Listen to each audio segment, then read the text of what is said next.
ચાલો છોકરાઓ, આપણે આપણા ચેપ્ટરને આગળ વધારીએ. આજે આપણે સમજવાના છે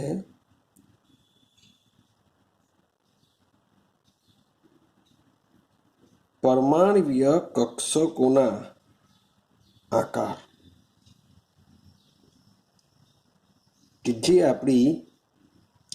આપણા ઇલેક્ટ્રોનનું ઘર છે એ ઇલેક્ટ્રોનનું ઘર કેવી ડિઝાઇનમાં આવેલું છે એને આજે આપણે સમજીશું. મીન્સ કે કક્ષા એટલે કે સોસાયટી, સોસાયટીમાં ઘર, ઘરમાં આપણે. સેમ એ જ પ્રમાણે કક્ષા, કક્ષાની અંદર કક્ષક, કક્ષકની અંદર ઇલેક્ટ્રોન. તો આ જે કક્ષકો આવેલી છે એ કેવા આકારની આવેલી હોય છે? હવે કક્ષકો આપને ખબર છે, એસ કક્ષક, પી કક્ષક, ડી કક્ષક, એફ કક્ષક, જી કક્ષક, એચ કક્ષક વગેરે જેવી જુદી જુદી કક્ષકો આવેલી હોય છે. તો આજે આપણે સમજીશું કે આ જે બધી કક્ષકો છે એ કક્ષકોના આકાર શું હશે, કેવા હશે. ક્લિયર છે? તો સમજવાનો પ્રયત્ન કરજો. ચાલો, તો ભાઈ આ જે બી વસ્તુ આપણે સમજીએ છીએ એ શાના માટે સમજીએ છીએ? એક જ કન્સેપ્ટ કે પરમાણુની અંદર જે કેન્દ્રની આજુબાજુ ઇલેક્ટ્રોન આવેલા છે એ ઇલેક્ટ્રોન ક્યાં આવેલા છે એને જ સમજવા માટેનો આપણે પ્રયત્ન કરી રહ્યા છે. તો સમજો કે પરમાણુના ઇલેક્ટ્રોન માટે કક્ષીય તરંગ વિધેય, કક્ષીય તરંગ વિધેયનો મતલબ થાય સાઈ, જે શ્રોડિંજર તરંગ સમીકરણ કહી રહ્યું છે. જે પરમાણુના ઇલેક્ટ્રોન માટે કક્ષીય તરંગ વિધેય સાઈનો કોઈ ભૌતિક અર્થ નથી. ક્લિયર છે? મીન્સ કે સાઈ એ ઇલેક્ટ્રોન સાથે એને કોઈ લેવા દેવા નથી, કોઈનો ભૌતિક અર્થઘટન આપણે કરી શકતા નથી. સાઈ શું કરે છે?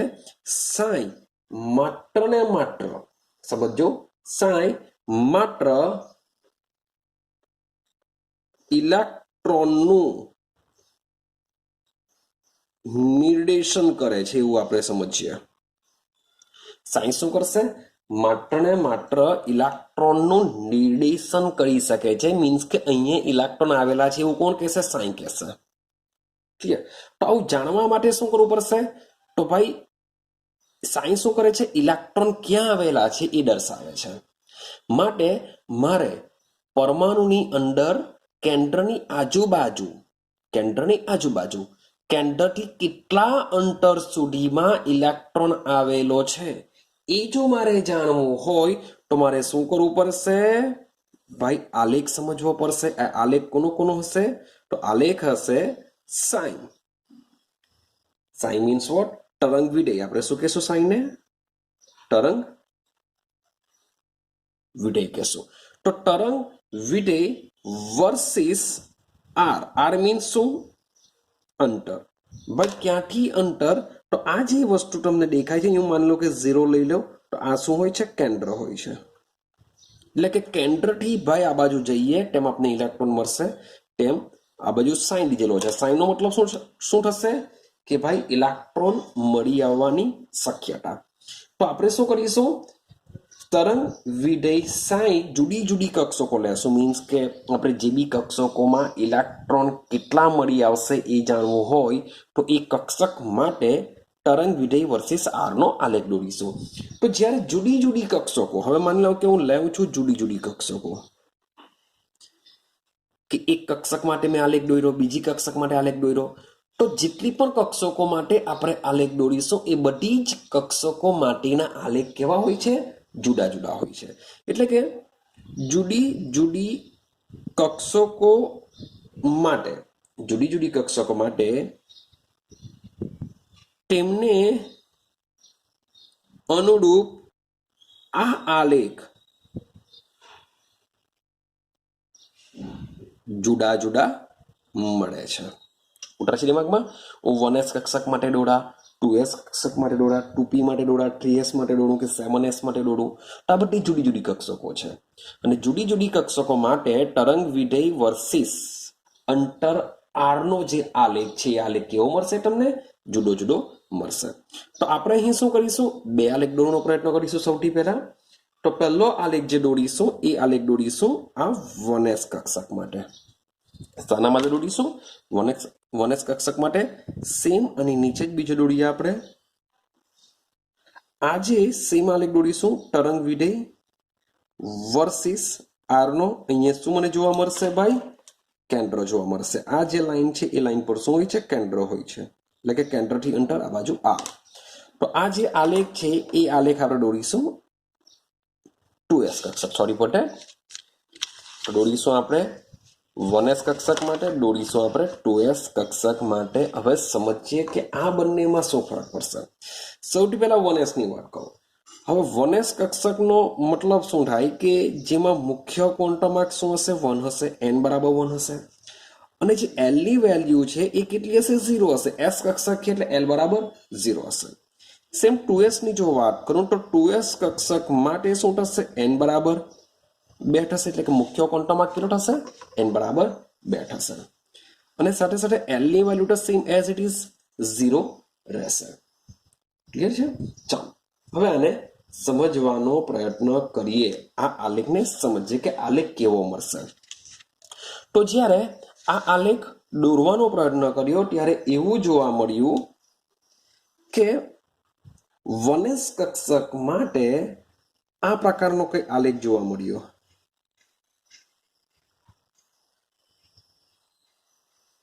આ પ્રકારનો કઈ આલેખ જોવા મળ્યો. અને જે 2s કક્ષક માટે 2s કક્ષકની વાત જો કરીએ તો 2s કક્ષક માટે આ પ્રકારનો આલેખ કંઈક જોવા મળ્યો. ક્લિયર છે? આ સાઈન વિરુદ્ધ આર ના આલેખ આ રીતના જોવા મળ્યા. રેડી છે? ચાલો ત્યાર પછી અને હજુ પણ વધારે સમજવા માટે, હજુ પણ વ્યવસ્થિત સમજવા માટે ભાઈ આવ્યો જર્મન ભૌતિકશાસ્ત્રી. શબ્દ બોલું છું, જર્મન ભૌતિકશાસ્ત્રી હતો.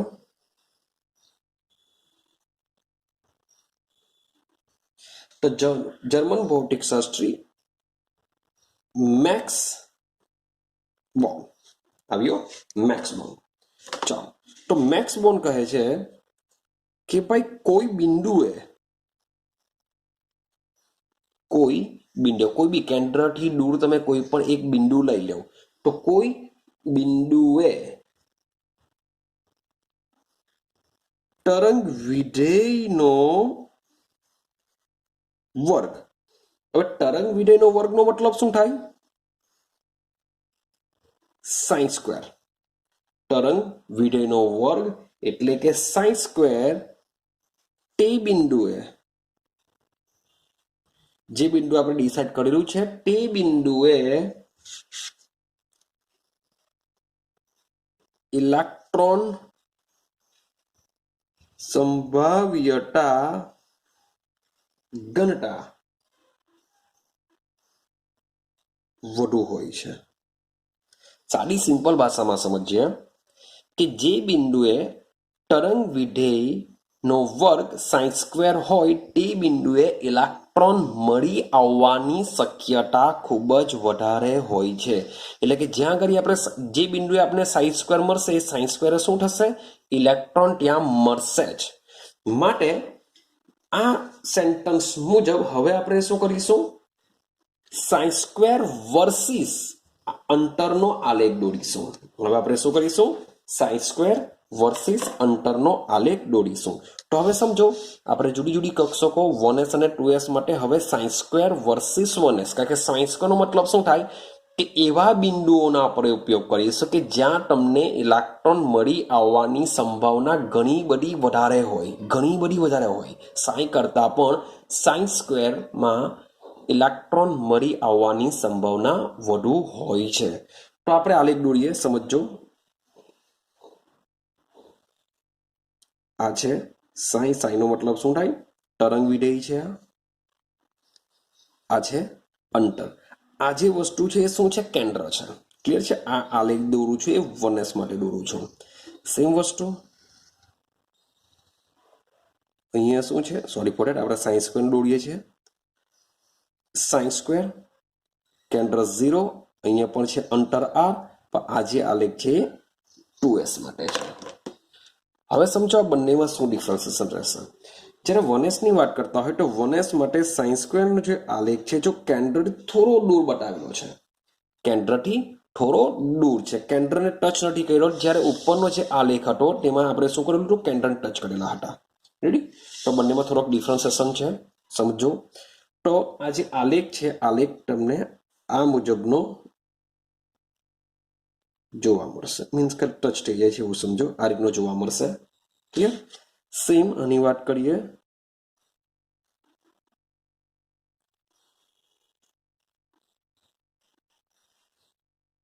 આ રીતનો કંઈ આમાં જોવા મળતો હોય છે. આ બંને વસ્તુ શું છે હવે આપણે એને સમજવાનો પ્રયત્ન કરીએ. ક્લિયર છે? ચાલો પહેલા 1s કક્ષક માટે સમજીએ કે આવો આલેખ એને શા માટે મળે છે. સાઇન સ્ક્વેર વર્સિસ આર એટલે કે સંભાવ્યતા ઘનતા. તો 1s કક્ષક માટે સંભાવ્યતા ઘનતા તમે કેન્દ્ર પર જોશો, કેન્દ્રની નજીક જોશો તો કેન્દ્રની નજીક સૌથી વધુ છે. મીન્સ કે હજુ બી આલેખને હું થોડોક લંબાવું.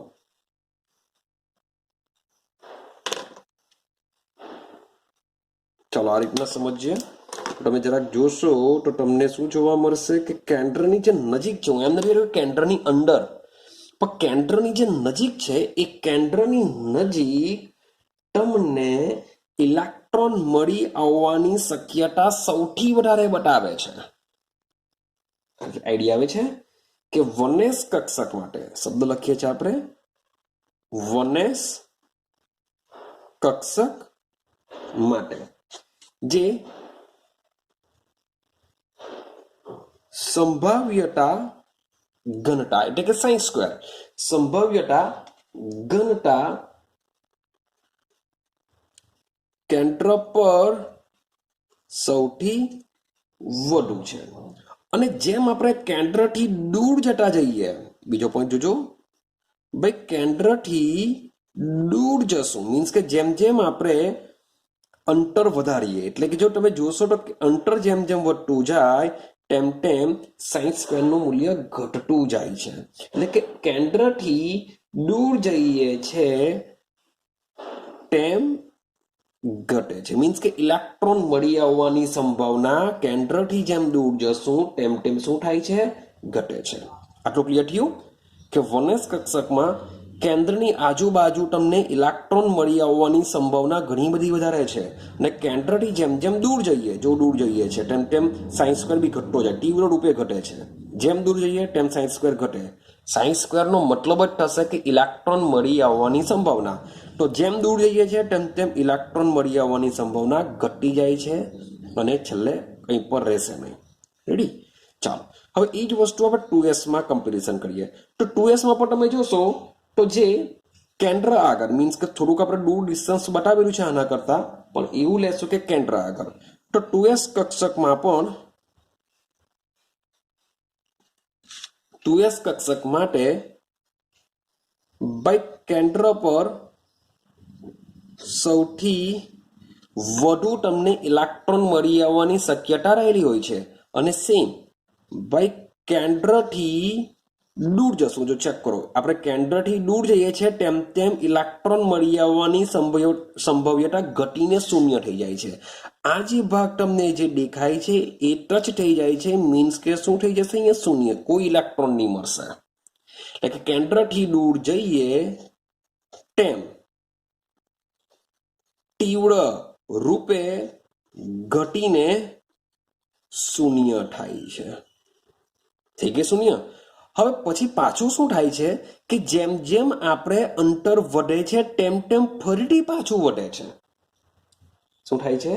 જેમ જેમ આપણે આગળ વધીએ છે, સમજો કેન્દ્રથી દૂર જશું તેમ ફરી નાની, લખીએ છે ફરી નાની મહત્તમ એટલા માટે કે ટોચ પર જ છે, બીજું કોઈ જોવા મળતું નથી. નાની મહત્તમ સ્થિતિએ પહોંચે છે, નાની મહત્તમ સ્થિતિએ પહોંચે છે અને ત્યાર પછી ઘટીને શૂન્ય થાય છે. ક્લિયર થાય છે? આટલી આઈડિયા આવી ગઈ? શું કહેવા માંગે છે 1s ને 2s? 1s માં તમને કેન્દ્ર આગળ ઘણા બધા ઇલેક્ટ્રોન મળશે. જેમ જેમ કેન્દ્રથી દૂર જઈએ તેમ તેમ ઇલેક્ટ્રોન મળવાની સંભાવના ઘટીને શૂન્ય થઈ જાય છે. 2s કક્ષકમાં શું થશે? કેન્દ્રની આજુબાજુ તમને ઇલેક્ટ્રોન મળશે, પણ જેમ જેમ અંતર વધે છે તેમ તેમ ઘટીને શૂન્ય થાય. ફરીથી પાછું અંતર વધતા કોઈક નાની મહત્તમ સ્થિતિએ પહોંચે અને ત્યારબાદ ઘટતા ઘટતા એ શૂન્ય થઈ જાય છે. ક્લિયર થાય છે? ચાલો, અને જેમ જેમ આપણે આર નું મૂલ્ય આગળ વધારતા જશું તેમ તેમ એ શૂન્ય જ રહેશે. રેડી?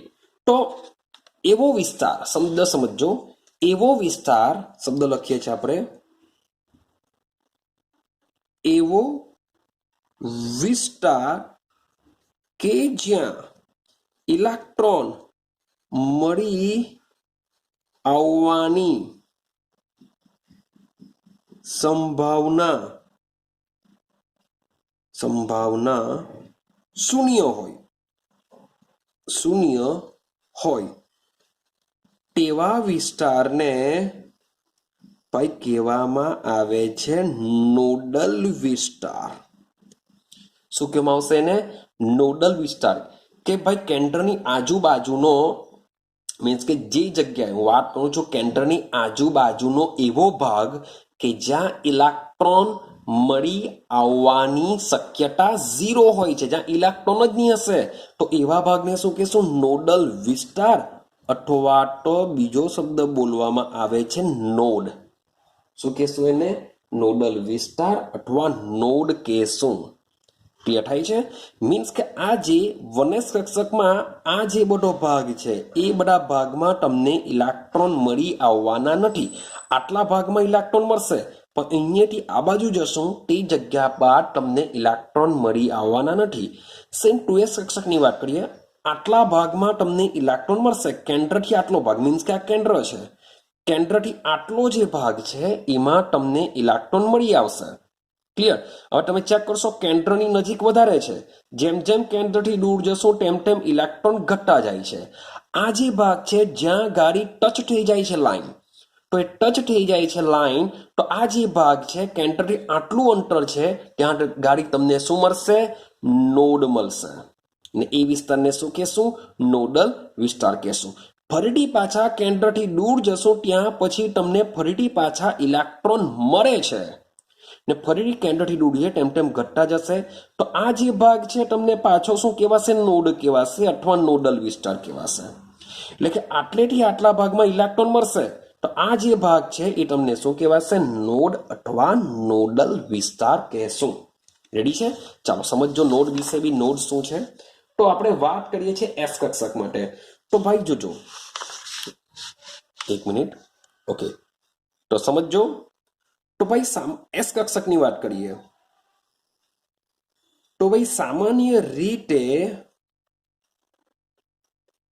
એસ કક્ષક માટે હું માત્ર વાત કરું છું એસ કક્ષક માટે. તેનો અહીં આગળ કોઈ બી ક્વોન્ટમ હોઈ શકે, તો માટે હું કોમન લઈ લઉં છું ns, એટલે કે 1s 2s 3s 4s vote ever કોઈ બી કક્ષક હોય. તો સામાન્ય રીતે એસ કક્ષક માટે જે ns કક્ષકો હોય છે, તો ns કક્ષકો માટે નોડની સંખ્યા જાણવી છે તમારે, કે કેટલો ભાગ ખાલી હશે ઇલેક્ટ્રોન ધરાવતો નથી. તો ns કક્ષકો માટે નોડની સંખ્યા જાણવા માટેનું સૂત્ર હોય છે n-1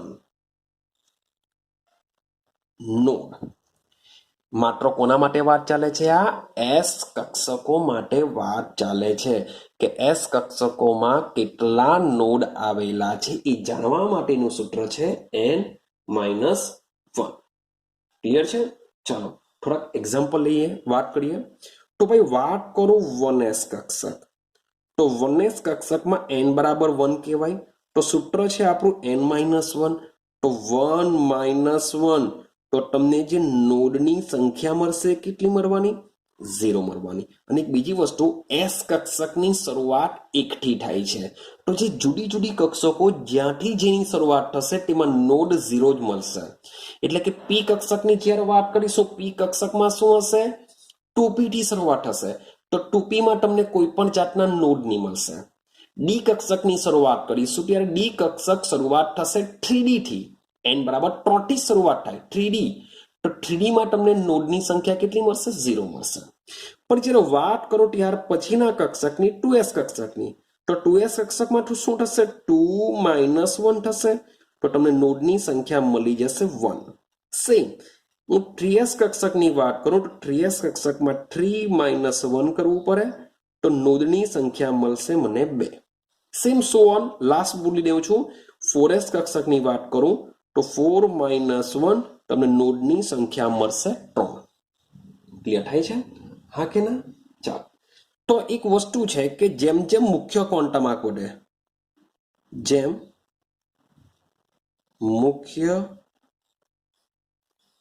ક્વોન્ટમ આંક વધે તેમ નોડ અથવા તો નોડલ સપાટી અથવા વિસ્તાર વધે છે ક્લિયર થાય છે જેમ મુખ્ય ક્વોન્ટમ આંક વધે તેમ નોડની સંખ્યા પણ વધતી જશે ક્લિયર થાય છે ચાલો હવે આપણે આગળ સમજવાનો પ્રયત્ન કરીએ મીન્સ કે કેન્દ્રની આજુબાજુ મને ઇલેક્ટ્રોન મળશે ક્લિયર છે તો આ જે સંભાવ્યતા છે આ જે સંભાવ્યતા છે ઇલેક્ટ્રોન મળી આવવાની તો આ સંભાવ્યતા ઘનતા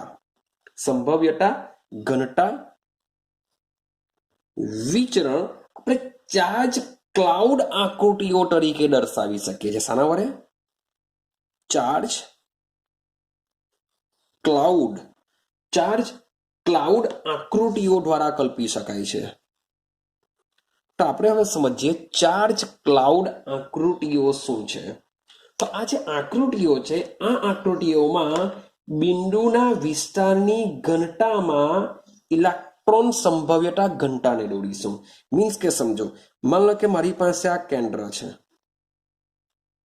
મારી પાસે શું છે આ કેન્દ્ર આજે દોરું છું 1s માટે દોરું છું ક્લિયર છે આજે દોરું છું એ શાના માટે દોરું છું 1s તો થશે શું કે કેન્દ્રની આજુબાજુ તમને આ રીતના ચાર્જ ક્લાઉડ જોવા મળશે આ બધા શું છે ચાર્જ ક્લાઉડ આ રીતે તમને ચાર્જ ક્લાઉડ તમને જોવા મળશે આ બધા શું જે ટપકા દોરું છું એવું સમજો કે તમને ઇલેક્ટ્રોન મળી આવવાની સંભાવના દર્શાવે છે ક્લિયર છે હવે કેન્દ્રથી જેમ જેમ દૂર જશો તેમ તેમ તમે ચેક કરશો તો આ જે તમને બિંદુ જોવા મળશે એ કેવા મળશે ઓછા થતા જશે તમે જેમ જેમ દૂર જશો તેમ તેમ તમને ખૂબ જ ઓછા તમને જોવા મળશે જેમ જેમ કેન્દ્રની નજીક હશો તેમ તેમ તમને શું જોવા મળશે વધારે જોવા મળશે જેમ જેમ તમે દૂર જશો તેમ તેમ તમને ઓછા જોવા મળશે ક્લિયર થાય છે તો આલેખને ચેક કરો આપણે શું દોરીને આવ્યા સાઇન સ્ક્વેર વર્સિસ આર નો આલેખ દોરીને આવ્યા સોરી ફોર ધેટ આપણે શું દોરીને સાઇન સ્ક્વેર વર્સિસ આર નો આલેખ દોરીને આવ્યા તેમાં આપણે આ જ વસ્તુ જોયું કે તમને કેન્દ્રની નજીક આ રીતના લાઈન આપેલી હતી ને પછી આ સ્ટ્રેટ થઈ જતી હતી કે કેન્દ્રની નજીક તમને ઇલેક્ટ્રોન મળવાની શક્યતા કેવી છે બહુ વધારે જોવા મળતી હતી તો તમે જોશો કે આ જે ટપકા જેવી દોરેલા છે એ બધા ટપકા શું છે કે તમને ઇલેક્ટ્રોન મળી આવવાની શક્યતા વધારે દર્શાવે છે ક્લિયર છે તમને ઇલેક્ટ્રોન મળવાની શક્યતા વધારે દર્શાવે છે કારણ કે અહીંયા ઘણા બધા ટપકા તમને જોવા મળે છે તો આ જે આકૃતિ છે એને આપણે ચાર્જ ક્લાઉડ તરીકે ઓળખીએ છીએ ક્લિયર છે ચાર્જ ક્લાઉડ ક્લિયર ચાલો તો આ ચાર્જ ક્લાઉડ આકૃતિ છે તો આ 1s કક્ષક માટે છે આ શાના માટે છે 1s કક્ષક માટે સેમ હવે હું 2s કક્ષક માટે દોરવાનો પ્રયત્ન કરું અને પછી બંનેને સમજીએ કે શું કહેવા માંગે છે આ જોજો હવે વાત કરીએ 2s કક્ષક માટે તો સેમ 2s કક્ષક માટે દોરીએ તો અહીંયા હું કેન્દ્ર લઈ લઉં અમારી પાસે શું છે કેન્દ્ર છે તો સેમ વસ્તુ કેન્દ્રની આજુબાજુ તમને શું જોવા મળશે ઘણા બધા ઇલેક્ટ્રોન જોવા મળશે ભાઈ આ રીતના શું જોવા મળશે આ રીતના તમને ઇલેક્ટ્રોન જોવા મળશે પણ જેમ તમે દૂર જશો તેમ તમને આ પ્રકારે ઇલેક્ટ્રોન શું થઈ જશે ઘટી જશે ક્લિયર વચમાં કોઈ એક ભાગ એવો આવશે કે સંપૂર્ણ શું રહેશે ખાલી રહેશે સંપૂર્ણ ખાલી રહેશે ને ત્યારબાદ તમને ફરીથી પાછા શું જોવા મળશે ઇલેક્ટ્રોન જોવા મળશે ભાઈ ઘણા બધા તો આનો મતલબ શું થાય, શું કહેવા માંગે છે અને સમજવાનો પ્રયત્ન કરજો કે આ જે ચાર્જ ક્લાઉડ આકૃતિઓ છે શું કહેવા માંગે છે. તો આ પ્રકારે તમને જે બીજું જે દોરેલું છે આ પ્રકારે જોવા મળશે. એ પણ સેમ, તમે જેમ જેમ કેન્દ્રથી દૂર જશો તેમ તમને જોવા મળશે કે આ જે ટપકા છે ટપકા તમને કેવા જોવા મળશે, ઘટતા જોવા મળશે. ક્લિયર છે. તો આની બી તમે યાદ કરો, આપણે સાઇન સ્ક્વેર વર્સિસ આર નો આલેખ દોર્યો તેમાં આ પ્રકારે દોરેલું, આ પ્રકારે હતું. તમે કેન્દ્રની આગળ તમને ઇલેક્ટ્રોન ભાઈ બહુ બધા મળેલા હતા, પણ આ જે ભાગ છે ત્યાં આગળ ઇલેક્ટ્રોન મળી આવવાની શક્યતા શું થઈ જાય છે, મીન્સ કે તમે ચેક કરશો તો આ જે ભાગ જે દેખાય છે હું રેડ પેનથી દોરું છું, એ ભાગમાં ઇલેક્ટ્રોન દેખાતા નથી, ઇલેક્ટ્રોન મળતા નથી. તો એ જે ભાગ છે એ આ જગ્યા છે, એ જે ભાગ છે એ શું છે, આ જગ્યા છે. તો આને શું કહેશું આપણે, નોડ કહેશું. શું કહેશું આપણે, નોડ કહેશું. અને એની જે સપાટી છે મીન્સ કે આ સપાટી લઈ લેશું આપણે, આ શું છે, આની સપાટી છે, આ સપાટી લઈ લો, અહીંયાથી આ સપાટી લઈ લો. તો આને શું કહેશું, નોડલ સપાટી કહેશું. મીન્સ કે એવો વિસ્તાર, કેન્દ્રની આજુબાજુનો એવો ભાગ કે જ્યાં ઇલેક્ટ્રોન મળી આવવાની શક્યતા શૂન્ય હોય, તો આ સપાટીને શું કહેશું આપણે, નોડલ સપાટી કહેશું. અથવા તો એવો વિસ્તાર કે જ્યાં ઇલેક્ટ્રોન મળતા નથી તેને આપણે શું કહેશું, નોડ કહેશું. ક્લિયર થાય છે. માટે 1s માં એવું કોઈ તમને નોડ જોવા નહીં મળશે. કેમ? કારણ કે એવો કોઈ વિસ્તાર છે નથી. પણ તમને 2s માં આ એક ભાગ તમને ખાલી જોવા મળશે, તો એને આપણે નોડ કહેશું. ને ત્યાર પછી ફરીથી પાછા આપને શું જોવા મળે છે, ઇલેક્ટ્રોન મળે છે ભાઈ, નાનો અમથો વિસ્તાર કે જ્યાં તમને આ રીતના ઇલેક્ટ્રોન મળશે, ફરીથી પાછો ઘટીને શું થઈ જાય છે, શૂન્ય થઈ જાય છે. આટલું ક્લિયર થયું? ચાલો સમજો. તો આ ચાર્જ ક્લાઉડ આકૃતિ શું કરશે, તો આ જે ચાર્જ ક્લાઉડ આકૃતિ છે એ કક્ષકોનો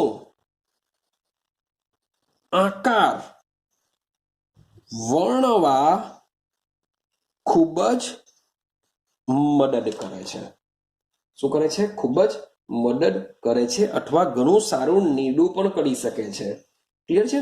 હવે કેવી રીતના, તો આ જે તમે ચાર્જ ક્લાઉડ આકૃતિ જે દોરેલી છે, આ જે નિરૂપણ છે કોઈ પણ કક્ષક માટે, એ કોઈ પણ કક્ષક માટે જે તમે નિરૂપણ કરેલું છે એ નિરૂપણમાં અવકાશમાં એક સીમા સપાટી દોરવામાં આવે છે. શું દોરવામાં આવશે, સીમા સપાટી. માની લો કે હું એક સીમા સપાટી દોરું છું, એ એવી સીમા સપાટી હશે કે જ્યાં તમને ઇલેક્ટ્રોન મળી આવવાની શક્યતા રહે. તો માની લો કે હું આ એક સીમા સપાટી દોરું છું કે જ્યાં તમે જોશો કે ઇલેક્ટ્રોન મળી આવવાની શક્યતા છે. આ એક સીમા સપાટી મેં દોરી, અહીંયા દોરું તો ભાઈ આ જે રેડ મારું દોરેલું છે એમાં હું પાછો આ રીતના દોરું, તો આ એક સીમા સપાટી દોરી મેં. ક્લિયર થાય છે. અને તમે જોશો તો આ ભાગ છે, આ ભાગમાં પણ તમને ઇલેક્ટ્રોન ઘણા બધા મળી આવે છે. તમે એક સીમા સપાટી દોરી. ક્લિયર છે. તો આ જે સીમા સપાટી છે એ સીમા સપાટી અથવા તો એને બીજું કહેવાશે કોન્ટૂર સપાટી. તો જે સંભવ્યતા ઘનતાની જે નિરૂપણ છે, આ નિરૂપણમાં કોઈ પણ કક્ષક માટે સીમા સપાટી અથવા કોન્ટૂર સપાટી દોરવામાં આવે છે. આ સપાટી એવી રીતના દોરવામાં આવે કે જેમાં, શબ્દ બોલું છું, જેમાં સંભવ્યતા ઘનતા સાઇન સ્ક્વેર, સંભવ્યતા ઘનતા સાઇન સ્ક્વેર કેવું રહેશે, અચર રહે. સંભવ્યતા ઘનતા સાઇન સ્ક્વેર અચર રહે એટલે કે એમાંથી મેક્સિમમ ઇલેક્ટ્રોન મળી રહે. ક્લિયર થાય છે, હા કે ના? ચાલો હવે જરાક સમજવાનો પ્રયત્ન કરજો. તો સવાલ એવો આવે કે સર તમે જોશો તો 1s કક્ષકમાં આ બાજુ બી ઇલેક્ટ્રોન અહીંયા બી દેખાય છે, 2s કક્ષકમાં તમે ચેક કરશો તો આની બહાર બી થોડા ઇલેક્ટ્રોન દેખાય છે. તે છતાં મેં અંદરની બાજુએ સીમા સપાટી દોરી છે. આઈડિયા આવે છે કે આની આજુબાજુ પણ તમને ઇલેક્ટ્રોન જોવા મળશે, ઓછા જોવા મળશે. અહીંયા બી તમને 1s માં દેખાય છે, પણ તેમ છતાં પણ મેં જે સીમા સપાટી દોરેલી છે એ ક્યાં દોરેલી છે? અંદરની તરફ દોરેલી છે. તો એવું કહી શકાય કે જોવા જઈએ તો આ નિરૂપણમાં ઘણી બધી સપાટીઓ શક્ય બની શકે. મીન્સ કે અહીંયા બી આના કરતાં હું વધારે બી દોડી શકું, આના કરતાં હજુ બી મોટું દોડી શકું, કારણ કે ઇલેક્ટ્રોન તમને દેખાશે જ. એમ તો તમે બુકમાં જોશો તો ઘણા બધા તમને ઇલેક્ટ્રોન આપેલા હશે ભાઈ, આ બાજુ આજુબાજુ ઓછા હશે પણ હશે ખરા. તો કહેવા એવું માંગે છે કે ઘણી બધી તમે સીમા સપાટી દોરી શકો છો, પણ આપણે એવી જ સીમા સપાટી દોરી શકીએ. યાદ રાખજો કે આપણે એવો વિસ્તાર પસંદ કરવાનો છે, એવો વિસ્તાર કે એવી સપાટી પસંદ કરવાની છે કે જ્યાં ઇલેક્ટ્રોન મળી આવવાની શક્યતા કેટલી હોય? 90% લઈ લેવું, મે બી 95% લઈ લેવું, ચાલશે. 90%, 92%, 95% એટલે કે ઘણા બધા ઇલેક્ટ્રોન મોટે ભાગે આ સપાટીમાં આવી જતા હોય તેવી જ આપણે સીમા સપાટી લઈ શકીએ. ક્લિયર છે? હવે સવાલ એવો આવે કે સર શા માટે આવું? શા માટે તમને આજુબાજુ બી ઇલેક્ટ્રોન દેખાય છે, તો શા માટે આપણે 100% એટલે કે બધા જ ઇલેક્ટ્રોન મળી રહે એવી આકૃતિ દોરી શકતા નથી? જો 100% ઇલેક્ટ્રોનનો મતલબ શું થાય? જો આ એક સંભાવના છે, મીન્સ કે ભાઈ એક સંભાવના દર્શાવે છે કે અહીંયા ઇલેક્ટ્રોન મળી રહે, ન પણ મળી શકે અને મળી પણ શકે. તો 100%માં શું થાય કે આપણે ઇલેક્ટ્રોનની સંભાવના 100% માટે દોરીએ તો ત્યાં મે બી ઇલેક્ટ્રોન મળી પણ શકે અથવા ન પણ મળી શકે. પણ 90% જેટલો વિસ્તાર જો લઈએ તો 90% વિસ્તારમાં શું થાય કે ત્યાં તમને ઇલેક્ટ્રોન મળશે. 90% વિસ્તારની અંદર જે સાઈ સ્ક્વેરનું મૂલ્ય છે એ શૂન્ય થતું નથી. જે સાઈ સ્ક્વેરનું મૂલ્ય છે એ શૂન્ય થતું નથી, ઇઝ નોટ ઇક્વલ ટુ 0. પણ જે 100% ઇલેક્ટ્રોન મળવાની જો શક્યતાવાળી આકૃતિ આપણે સીમા સપાટી જો દોરીએ તો તેમાં સાઈ સ્ક્વેરનું મૂલ્ય શૂન્ય થઈ શકે છે, જે કદાપી શક્ય નથી. સાઈ સ્ક્વેરનું મૂલ્ય શૂન્ય થઈ શકતું નથી. એનું મૂલ્ય ખૂબ જ નાનું પણ હોવું જરૂરી છે. માટે આપણે જે સીમા સપાટી દોરીએ છીએ એ એવી સીમા સપાટી દોરીએ છીએ કે જ્યાં ઇલેક્ટ્રોન તમને મળી જ આવશે. માટે આપણે 100%ની જગ્યામાં તો શું કરીએ છીએ? 90% જેટલો જ વિસ્તારનો ઉપયોગ કરીએ છીએ. આઈડિયા આવે છે? ચાલો હવે તમે આ જે સીમા સપાટી જે દોરી એ સીમા સપાટી તમે જો ચેક કરશો તો જે એસ કક્ષક છે, એસ કક્ષકનો આકાર તમે જોવા મળશે ગોળાકાર. તમે ચેક કરશો ઉપરની આકૃતિ જે મેં સીમા સપાટી દોરી, આ 2s કક્ષક માટે બ્લેક વાળી લઈ લઉં તો 2s માટે જે બ્લેક વાળી લઈએ છે તેમાં શું જોવા મળશે? ગોળાકાર શેપ મળશે. ભાઈ મારથી પરફેક્ટ નથી દોરાયું એટલે ભાઈ એવું નહીં સમજતા કે ભાઈ આ તો સર ઈંડા જેવું છે, લંબગોળ છે.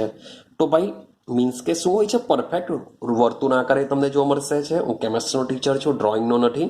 મે બી રાઉન્ડ પરફેક્ટલી નહીં દોરાયું હશે તો સમજો આ શું છે? રાઉન્ડ છે. તો એસ કક્ષકનો આકાર તમને શું જોવા મળશે? ગોળાકાર જોવા મળશે. મીન્સ કે કેન્દ્રની આજુબાજુ આ રીતના તમને ઇલેક્ટ્રોન જોવા મળતા હોય છે ગોળ વિસ્તારમાં. માટે એસ કક્ષકનો આકાર કેવો હોય? ગોળાકાર હોય. તો સવાલ એવો આવે કે તમે 1s માં બી ચેક કરશો તો બી કેવો છે? ગોળાકાર છે. 2s માં ચેક કરો તો બી કેવો છે? ગોળાકાર. એનો મતલબ એમ થાય કે કોઈ પણ એનો મતલબ એમ થાય કે કોઈ પણ એસ કક્ષક માટે કક્ષકનો આકાર કેવો હોય છે? ગોળાકાર હોય છે. તમને ગોળાકાર આકારે તમને જોવા મળે છે. ક્લિયર છે? આટલી આઈડિયા આવી ગઈ? ચાલો હવે જોજો. હવે એસ કક્ષકની અંદર તમે કેન્દ્રથી જેમ દૂર જશો તેમ ઇલેક્ટ્રોન મળી આવવાની સંભાવના ઘટતી જાય છે. એસ કક્ષકમાં તમે જેમ કેન્દ્રથી દૂર જશો તેમ તમને ઇલેક્ટ્રોન મળી આવવાની શક્યતા શું થતી જાય છે? ઘટતી જાય છે. બીજી એક વસ્તુ બી મજાનું છે કે તમે જોશો તો 1s કક્ષકનો આકાર આટલો રાઉન્ડ છે, જ્યારે 2s કક્ષક એના કરતા મોટો રાઉન્ડ છે. તો મે બી જે 3s કક્ષક હશે, 3s કક્ષક શું હશે, આના કરતા મોટો રાઉન્ડ હશે. એટલે કે જે આકાર છે, આકાર એક સરખો જ છે, કયો છે, ગોળાકાર છે.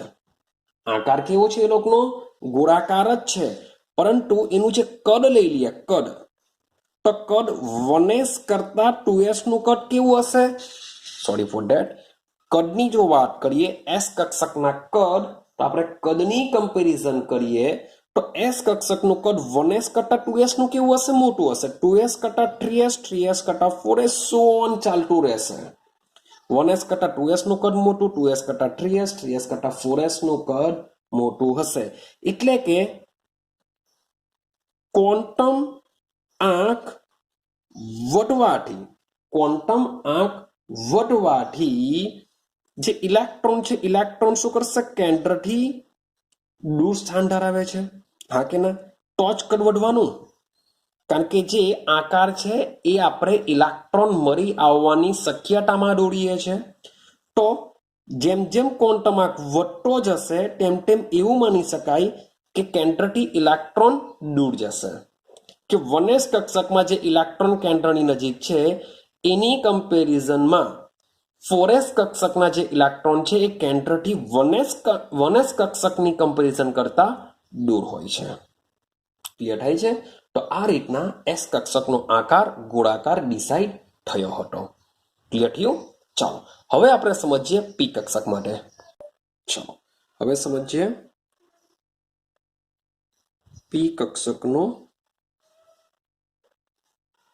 આકાર સમજીએ. ચાલો તો ભાઈ સૌથી પહેલા જોઈ લઈએ કે p કક્ષક શું આવશે. તો યાદ રાખજો n બરાબર 2 તેનો મિનિમમ ક્વોન્ટમ નંબર છે n બરાબર 2, મીન્સ કે n બરાબર 1 આવતું નથી, 1p આવતું નથી, n બરાબર 2 જ આવશે. સરસ p કક્ષક છે, p કક્ષકનો મતલબ શું થાય, l બરાબર 1 થશે. તો જ એને p કક્ષક કહેશું. l બરાબર 0 લઈએ તો s કક્ષક આવી જાય. આપણે p કક્ષકની વાત કરીએ છીએ તો n બરાબર 2 હોય તો l બરાબર 1 થશે. તો n બરાબર 2 અને l બરાબર 1 માટેની જે સીમા સપાટી આકૃતિઓ છે એ આકૃતિઓ આપણે સમજવાનો પ્રયત્ન કરીએ. જેમ s કક્ષકની આકૃતિ દોરી હતી તેમ શું થશે, સીમા p કક્ષક માટેની બી સીમા સપાટીઓ હોય છે. ક્લિયર છે? સૌથી પહેલા એને સમજવા કરતા, આકૃતિ દોરવા કરતા પહેલા હું જે લખાણ લખું છું, તમને જે સમજાવવા માંગુ છું એને સમજો, પછી આપણે આકૃતિ જોઈએ તો જ આઈડિયા આવશે. તો જે સીમા સપાટી આકૃતિઓ છે આપણે એને પછી જોઈએ. ચાલો હવે આ જે આકૃતિ છે એ આકૃતિમાં તમે જોશો તો જે કેન્દ્રનું સ્થાન છે, શું છે, કેન્દ્ર સ્થાન એટલે કે ઉદ્ગમ સ્થાન, કે જ્યાંથી આ લોકો ઉદ્ભવે છે, ઉદ્ગમ સ્થાન. તો કેન્દ્ર સ્થાન અથવા તો આપણે લેશું એના ઉદ્ગમ સ્થાને થી શરૂઆત થાય છે. કેન્દ્ર અથવા તો ઉદ્ગમ સ્થાનેથી એ લોકો શું કરે છે, શરૂઆત કરે છે. જેમ આપણે જોઈને આવ્યા કે s કક્ષક જે છે, s કક્ષક આપણે કેવી જોઈને આવ્યા, ગોળાકાર સમજીને આવ્યા કે s કક્ષક ગોળાકાર હોય છે. તે જ પ્રમાણે p કક્ષક ભાઈ ગોળાકાર હોતી નથી. જેની ચાર્જ ક્લાઉડ આકૃતિ જો દોરવામાં આવે p કક્ષકો માટે, સાઇન સ્ક્વેર વર્સિસ r નો આપણે આલેખ દોરીએ તો એ આલેખ પરથી આપને આઈડિયા આવી જશે કે જે s કક્ષકો છે એ ગોળાકાર હોતી નથી. તો આપણે ટ્રાય કરી જોઈએ એની ચાર્જ ક્લાઉડ આકૃતિઓ દોરવાનું, કે ચાર્જ ક્લાઉડ આકૃતિ કેવી રીતના હોઈ શકે. તો ભાઈ સૌથી પહેલા જે આ p કક્ષક છે તો એના માટે ml ની વેલ્યુ બી હોય છે. શું છે ભાઈ, n બરાબર 2 છે, l બરાબર 1 હોય તો ભાઈ ml ની વેલ્યુ બી કેટલી આવવાની ભાઈ, એમાં -1 આવશે, 0 આવશે, +1 આવશે. મીન્સ કે p ની 3 પેટા કક્ષકો છે. હવે આ જે 3 પેટા કક્ષકો જે છે એ 3 પેટા કક્ષકો, શબ્દ છે પેટા કક્ષકો, આ 3 પેટા કક્ષકો ની જે ઉર્જા છે, જે એનો આકાર છે તથા એનું કદ છે, એ બધું કેવું હોય છે? 3 માટે સમાન. શબ્દ બોલું છું આ 3નું. આ જે 3 ml ની 3 વેલ્યુ છે માટે 3 પેટા કક્ષકો હશે. તો આ 3 પેટા કક્ષકોની ઉર્જા, એનો આકાર, એનો કદ, એ બધું કેવું હશે? એકબીજાથી સરખા હશે. તો આ જુદા કેવી રીતના પડશે? તો જુદા માત્ર તેઓના ઇલેક્ટ્રોન સંભાવ્યતા જે અક્ષ પર વધુ જોવા મળે તે અક્ષ પરથી તેમનું નામ આપવામાં આવ્યું છે. ચાલો તો સમજીએ કેવી રીતના નામ આપવામાં આવ્યું છે. માન લો કે આપણે શું દોરીએ? ચાર્જ ક્લાઉડ આકૃતિ સમજવાનો પ્રયત્ન કરીએ. તો ચાર્જ ક્લાઉડ આકૃતિ મીન્સ કે 3 કક્ષકો છે, એ 3 કક્ષકો શું કરશે? એકબીજાથી જે એ લોકોની ઇલેક્ટ્રોન સંભાવ્યતા છે જે અક્ષ પર પડે, તો મીન્સ કે આપણે 3 ડાયમેન્શનલની વાત કરીશું. તો સમજીએ 3 ડાયમેન્શન દોરવાનો પ્રયત્ન કરીએ. આ રીતના શું છે આપણું 3 ડાયમેન્શનલ છે. આ જે ઉપરની જે અક્ષ છે, એ ઉપરની અક્ષ આજે આપણે વાય લઈ લેશું અને આપણે એક્સ લઈ લેશું, અને ઉપરની જે અક્ષ છે ને આપણે ઝેડ લઈ લેશું. ક્લિયર છે? શાના માટે વાત કરીએ છીએ? પી કક્ષક માટે વાત કરીએ છીએ. તો બી ચાલો આપણે પીએક્સ, પીવાય, પીઝેડ રવા દઈએ. હવે સમજો, હવે 3 અક્ષ છે, એનો મતલબ એમ થાય કે આના જે ઇલેક્ટ્રોન મળી આવવાની શક્યતા છે એ કોઈક વાર શું થયું? સમજો કે તમને જે ઇલેક્ટ્રોન, જે આ એનું કેન્દ્ર છે, આ જે છે એનું શું છે? કેન્દ્ર છે. તો આ રીતનું ચાર્જ ક્લાઉડ તમને જોવા મળશે.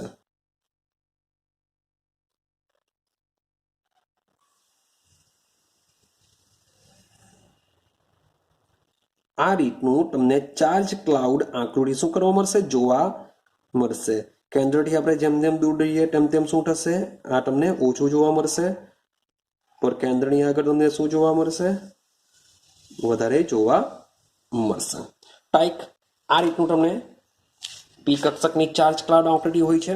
આપણે સેમ એવું બીજા માટે દોરીએ. સમજો.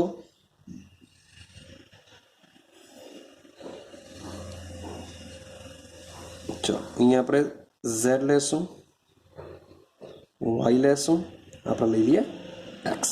ક્લિયર છે? જ્યારે બીજી આકૃતિ તમને જોવા મળશે, એમાં જે ચાર્જ ક્લાઉડ છે એ આ રીતના જોવા મળ્યું. તમે કેન્દ્રથી દૂર જશો, સેમ તમને શું જોવા મળશે? ઓછા ઇલેક્ટ્રોન જોવા મળશે. પણ કેન્દ્રની નજીક તમને શું જોવા મળશે? વધારે ઇલેક્ટ્રોન જોવા મળશે. આ રીતના તમે જેમ જેમ મીન્સ કે ચાર્જ ક્લાઉડ આકૃતિમાં જશો તેમ ઓછા થતા જશે. તો આ રીતના એક જોવા મળી. સેમ ત્રીજી દોરવાનો પ્રયત્ન કરીએ આપણે. ત્રીજી આકૃતિ કેવી જોવા મળી?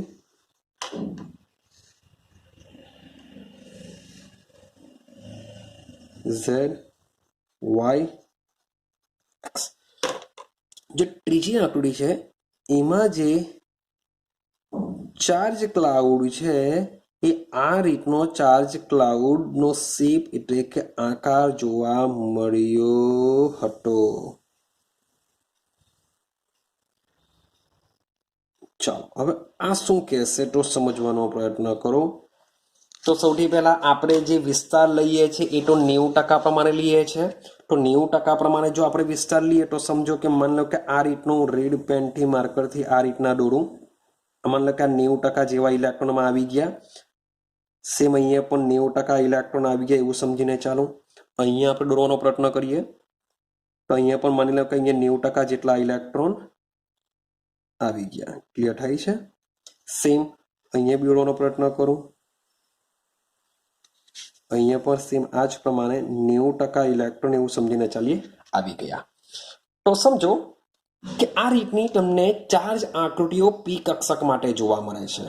પી કક્ષક આ શાના માટે દોરું છું? 2p કક્ષક માટે દોરું છું. આ 2p માટે અહીંયા આપણે લખી શકીએ 2py 2pz 2px so on બધામાં આ જ રીતના આવશે, હું બધામાં લખતો નથી.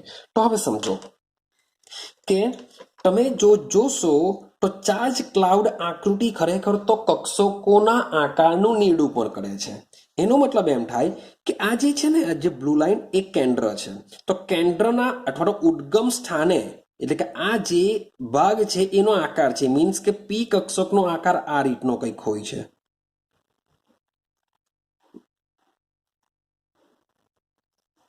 આ રીતનો કંઈક તમને આકાર જોવા મળે છે. આ જે હોય છે એનું ઉદ્ગમ સ્થાન હોય છે, જે કેન્દ્ર તરીકે ઓળખી શકીએ આપણે. તો અહીંયા તમને ઇલેક્ટ્રોન જોવા મળશે, આ બધે ઇલેક્ટ્રોન જોવા મળશે, પણ અહીંયા તમને ઇલેક્ટ્રોન જોવા મળશે નહીં. માટે તમે જોશો તો એસ કક્ષકનો આકાર ગોળાકાર હોય છે, પણ જે પી કક્ષક છે એ પી કક્ષક બે ભાગ ધરાવે છે. આપણે એવું લખીએ, બે ભાગ ધરાવે છે. પહેલો ભાગ, બીજો ભાગ, પહેલો ભાગ છે, બીજો ભાગ છે, પહેલો બીજો, પહેલો બીજો. તો પી કક્ષક શું કરે છે? બે ભાગ ધરાવે છે. આ બંને ભાગને કહેવામાં આવે છે પિંડક.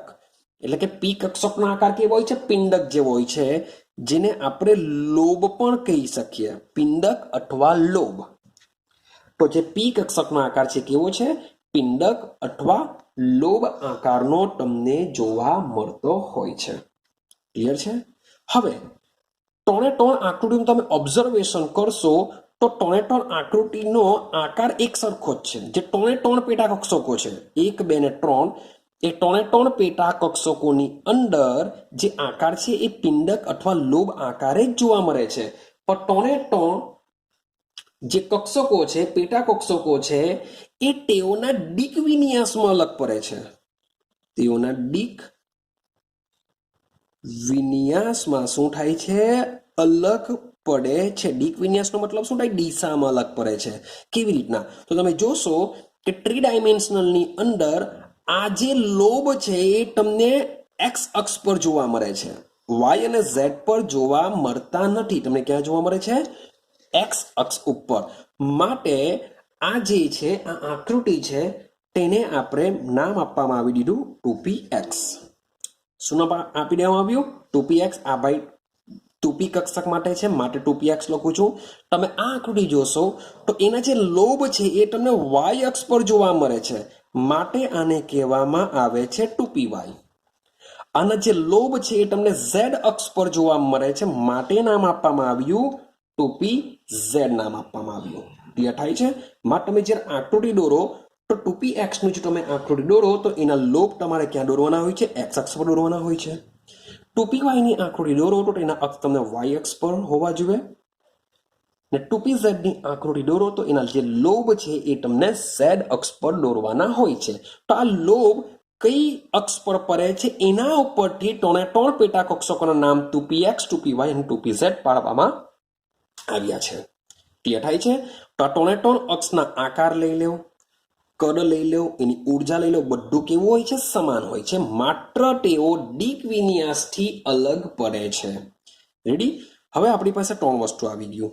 ત્રણ અક્ષ પેટા કક્ષક આવી ગઈ, 2px આવી ગઈ, 2py આવી ગઈ, 2pz આવી ગઈ. અને સાથે સાથે ml ની જે વેલ્યુ હોય છે આપણે યાદ રાખીએ -1 0 +1, કારણ કે ml ની વેલ્યુ પરથી જ આપણે ડિસાઈડ કરી શક્યા કે ભાઈ p ની ત્રણ પેટા કક્ષકો હોય છે.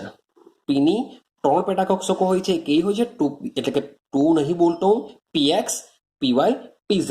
કારણ કે મુખ્ય ક્વોન્ટમમાં 3 ની વાત કરે કે 3p ની વાત કરે તો 3px 3py 3pz આવશે.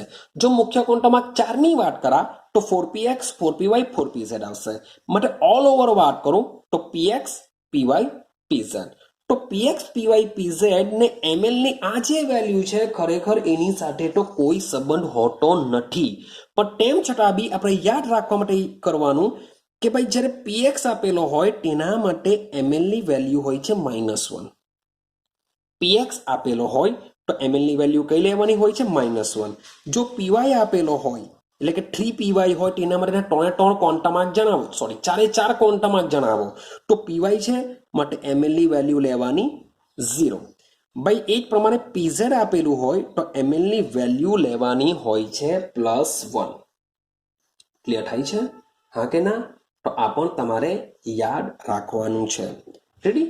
ચાલો હવે અગાડી સમજવાનો પ્રયત્ન કરજો. હવે આના જે અક્ષો છે મીન્સ કે આ જે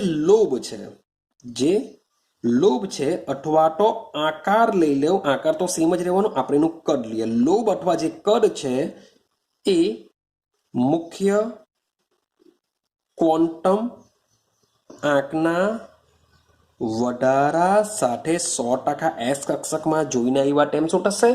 વધે છે. ક્લિયર છે? અને સાથે સાથે તેમની ઉર્જા પણ વધે છે. કદ તો વધે જ, સાથે સાથે બીજું શું વધશે? એની ઉર્જા પણ વધશે. આકાર સેમ રહેશે. આકાર તો તમે 2p નો લેવ, 3p નો લેવ, 4p નો લેવ, આકાર તો 100% કયો આવશે?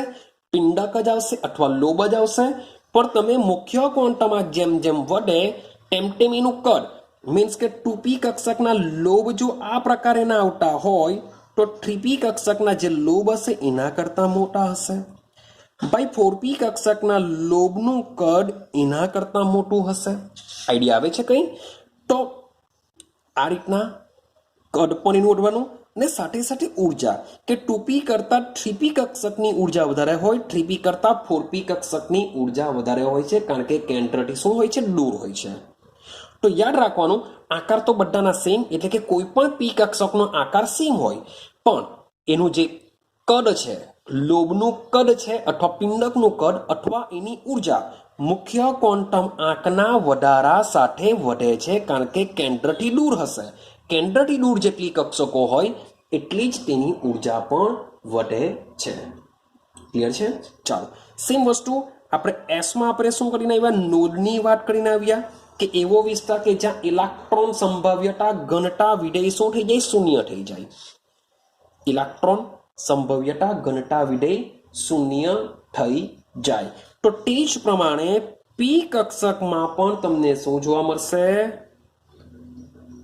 સંભાવ્યતા ઘનતા વિધેય શૂન્યમાંથી પસાર થાય છે. પી કક્ષકમાં પણ સંભાવ્યતા ઘનતા વિધેય શૂન્યમાંથી પસાર થાય છે. ક્લિયર છે? જો શૂન્યમાંથી પસાર થાય છે અને સાથે સાથે ભાઈ કેન્દ્રથી દૂર જઈએ, એટલે કેન્દ્રથી જેમ જેમ અંતર વધે, કેન્દ્રથી દૂર જઈએ અથવા તો અંતર વધે તેમ તમને નોડની સંખ્યા વધે છે. કેવી રીતના? હવે સમજો. મતલબ કે કોઈ એક માટે હું દોરું છું. આ ટ્રી ડાયમેન્શનલ લઈ લઈએ, અહીંયા ઝેડ, અહીંયા વાય, અહીંયા એક્સ લઈ લઉં. ચાલો સમજો. તો મેં તમને એક લોબ, આ સીધો લોબ જ દોરું છું. આ જે લોબ છે માની લો કે આ 2p કક્ષક માટે છે. રેડી? પણ માની લો કે મારે 3p કક્ષક માટે જો ચાર્જ ક્લાઉડ આકૃતિ જો આવે તો 3p કક્ષક 2p કરતાં ક્યાં હશે? મુખ્ય ક્વોન્ટમ વધારે છે એટલે કેન્દ્રથી દૂર હશે. તો એના જે લોબ છે એ લોબ તમને આ રીતના કંઈક જોવા મળશે. હા કે ના? જે અમારા 1s અને 2s ની આપણે જેમ કમ્પેરિઝન કરી તેમ સેમ આ જ પ્રમાણે 2p અને 3p ની જો આપણે કમ્પેરિઝન કરીએ તો તમને આ રીતના જોવા મળશે. તો આ જે ભાગ જે દેખાય છે 2p અને 3p મીન્સ કે 3p કક્ષક હું આ રીતના દોરા. ક્લિયર છે? આ રીતના 3p દોરા. તો તમે 3p માં જોશો તો 3p નો ચાર્જ ક્લાઉડ આકૃતિ જો તમે દોરશો તો ચાર્જ ક્લાઉડ આકૃતિની અંદર આ જે ભાગ હોય છે એ ભાગ કેવો તમને જોવા મળશે? ખાલી જોવા મળશે. એ તમને કેવો જોવા મળશે? ખાલી જોવા મળશે. જેને આપણે કહીએ છીએ નોડ. જેને આપણે શું કહીએ છીએ? નોડ કહીએ છીએ. જેને આપણે ત્રિજ્યા નોડ કહેશું અથવા રેડિયલ નોડ કહેશું. યાદ રાખજો, રેડિયલ નોડ અથવા ત્રિજ્યા, કારણ કે કેન્દ્રથી દૂર છે કે આટલો વિસ્તાર. આપણે એસ કક્ષકમાં પણ એસ કક્ષક આકારમાં કેવી છે? ગોળાકાર છે. ગોળાકાર છે માટે એમાં માત્ર ને માત્ર રેડિયલ નોડ જ જોવા મળશે. બીજા કોઈ પણ જાતના નોડ જોવા મળતા નથી.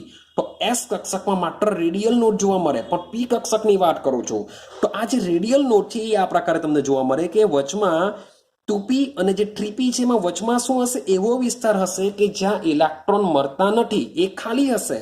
તો એ જે ભાગ છે એ ભાગને શું કહેશું આપણે, રેડિયલ નોડ કહીએ છીએ. હવે સાથે સાથે બીજું કયું નોડ આવે, તો આ જે લોબ છે, આ લોબ દોરીએ છીએ આપણે, તો આ જે લોબ છે એ લોબ જે જગ્યાએ ભેગા થાય છે, લોબ જે જગ્યાએ ભેગા થાય છે એટલે કે કેન્દ્રમાંથી પસાર થતી દિશા હશે. તો આ જે કેન્દ્રમાંથી પસાર થતી જે દિશા છે એમાં પણ શું હોય છે, શૂન્ય હોય છે. એમાં પણ શું હોય છે, શૂન્ય હોય છે. તો આ જે નોડ છે એવા નોડને આપણે કહીએ છીએ કોણીય નોડ કહીએ છીએ. એને શું કહીએ છીએ, કોણીય નોડ કહીએ છીએ.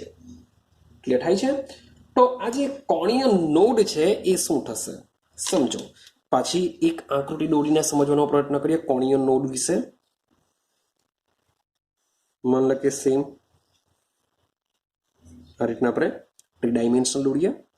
આ છે ઝેડ, આ છે વાય અક્ષ, આ છે એક્સ અક્ષ. ક્લિયર? માન લો કે હું એક્સ અક્ષ માટે લોબ દોરું છું. શાના માટે છે, એક્સ અક્ષ માટે છે. રેડી?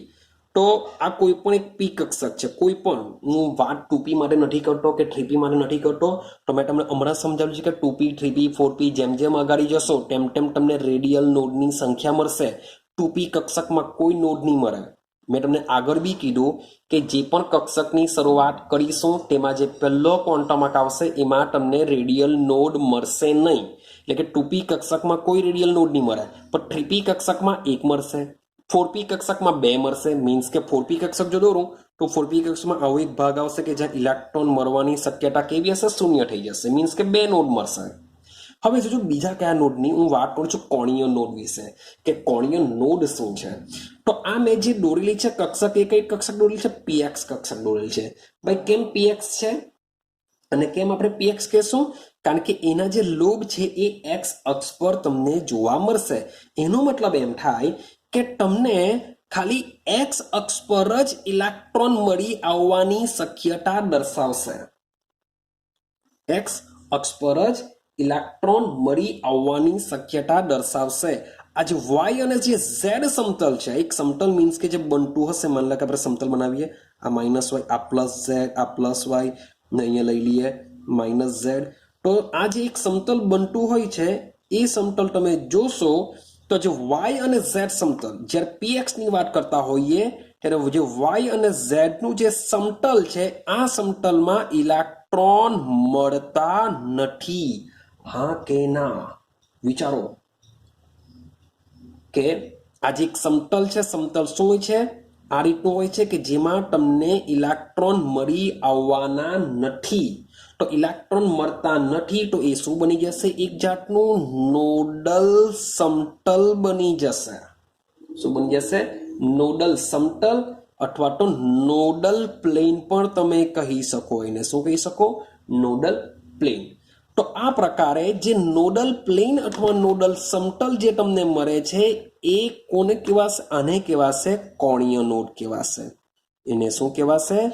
કોણીય નોડ કહેવાશે. એ કોણીય નોડને દર્શાવવામાં આવે છે એલ દ્વારા.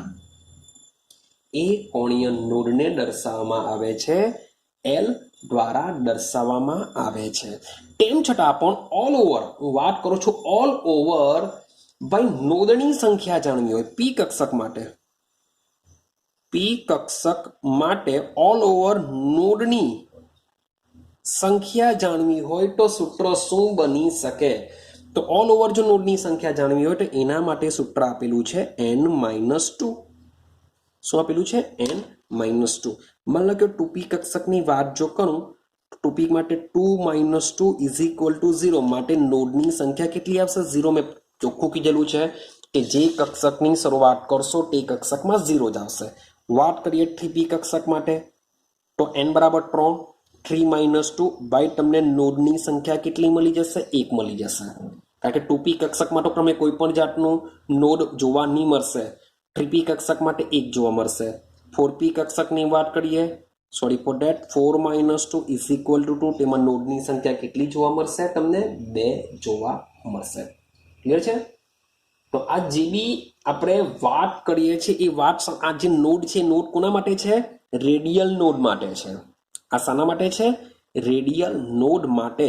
આ જે કોણીય નોડ છે એ કોણીય નોડ પી કક્ષક માટે એક હોય ને હોય જ. તમે px હોય તો yz માં નહીં હશે. હું વાત જ્યારે py માટે કરા તો x અને z સમતલમાં ઇલેક્ટ્રોન હોતા નથી. હું વાત જ્યારે pz ની કરું ત્યારે x અને y સમતલમાં ઇલેક્ટ્રોન હોતા નથી. તો જે કોણીય નોડ હોય છે પી કક્ષકમાં એક હોય ને હોય જ. પી કક્ષકમાં એક કોણીય નોડ હોય જ. ક્લિયર થાય છે? એ ગમે તે હોય, પછી કે 2p હોય, 3p હોય, 4p હોય, તમને એક કોણીય નોડ પી કક્ષકમાં જોવા મળે જ. પણ રેડિયલ નોડની જે સંખ્યા છે એ રેડિયલ નોડની સંખ્યા જાણવા માટેનું સૂત્ર છે n-2. ક્લિયર છે? તો ભાઈ ઓલ ઓવર માન લો કે 2p કક્ષકની જો વાત કરું તો 2p કક્ષકમાં નોડની રેડિયલ નોડની સંખ્યા 0, પણ કોણીય નોડની સંખ્યા પાછી 1 આવશે. એટલે 2p કક્ષકમાં ભાઈ નોડની સંખ્યા કેટલી થઈ જવાની? 1 થઈ જવાની. ઓલ ઓવર ટોટલ કુલ નોડની સંખ્યા. તો ભાઈ કુલ નોડની સંખ્યા જાણવા માટે શું કરીશું? તો સમજો ભાઈ કુલ નોડની સંખ્યા જાણવા માટેનું બી સૂત્ર છે. એ કુલ નોડની સંખ્યા બરાબર શું થાય? સમજો તો ભાઈ રેડિયલ નોડ અથવા ત્રિજ્યા નોડ વત્તા, આ વાત ચાલે છે પી કક્ષકો માટે. રેડી? તો કુલ નોડની સંખ્યા બરાબર આવશે રેડિયલ નોડ વત્તા આવશે કોણીય નોડ. એમ તો તમે કોઈ બી કક્ષક લઈ લો, બધા માટે કામ કરશે. થોડીક ઇન્ફોર્મેશન હોવી છે તમને આપી દેવા. હવે સમજો કે જે રેડિયલ નોડ છે, રેડિયલ નોડ માટેનું સૂત્ર શું છે? તો આપણે રેડિયલ નોડ માટેના સૂત્રની વાત કરીએ, n-2 થી આપણે ઓળખીએ છીએ. પણ એમ છતાં બી આના માટે બુકમાં ઓલરેડી આપેલ છે n-l-1. તમે કહેશો સર n-2 બી આપેલું છે ઉપર અને n-l-1 બી આપેલું છે, તો ભાઈ કઈ ફરક નહીં પડે. કેમ? કારણ કે l ની જે વેલ્યુ છે એ પી કક્ષક માટે કેટલી હોય છે? 1 હોય છે. ચેક કરો હા કે ના? 0. l ની વેલ્યુ 0 હોય એટલે s કક્ષક. તો પી કક્ષક માટે l ની વેલ્યુ કેટલી હોય? 1. તો અહીંયા 1 મૂકશો તો ઓલરેડી n-2 થશે.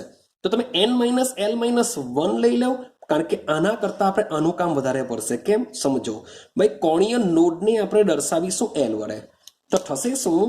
તમારા -l અને આ +l કેન્સલ થઈ જશે. તો તમને ઓલ ઓવર જે કુલ નોડની સંખ્યા ગણવાનું સૂત્ર મળી જશે n-1. શું મળશે સૂત્ર? n-1. તો n-1 દ્વારા તમને કોઈ પણ કક્ષકમાં કુલ નોડની સંખ્યા તમે ગણી શકો છો. શબ્દ બોલું છું, કુલ નોડની સંખ્યા. ક્લિયર?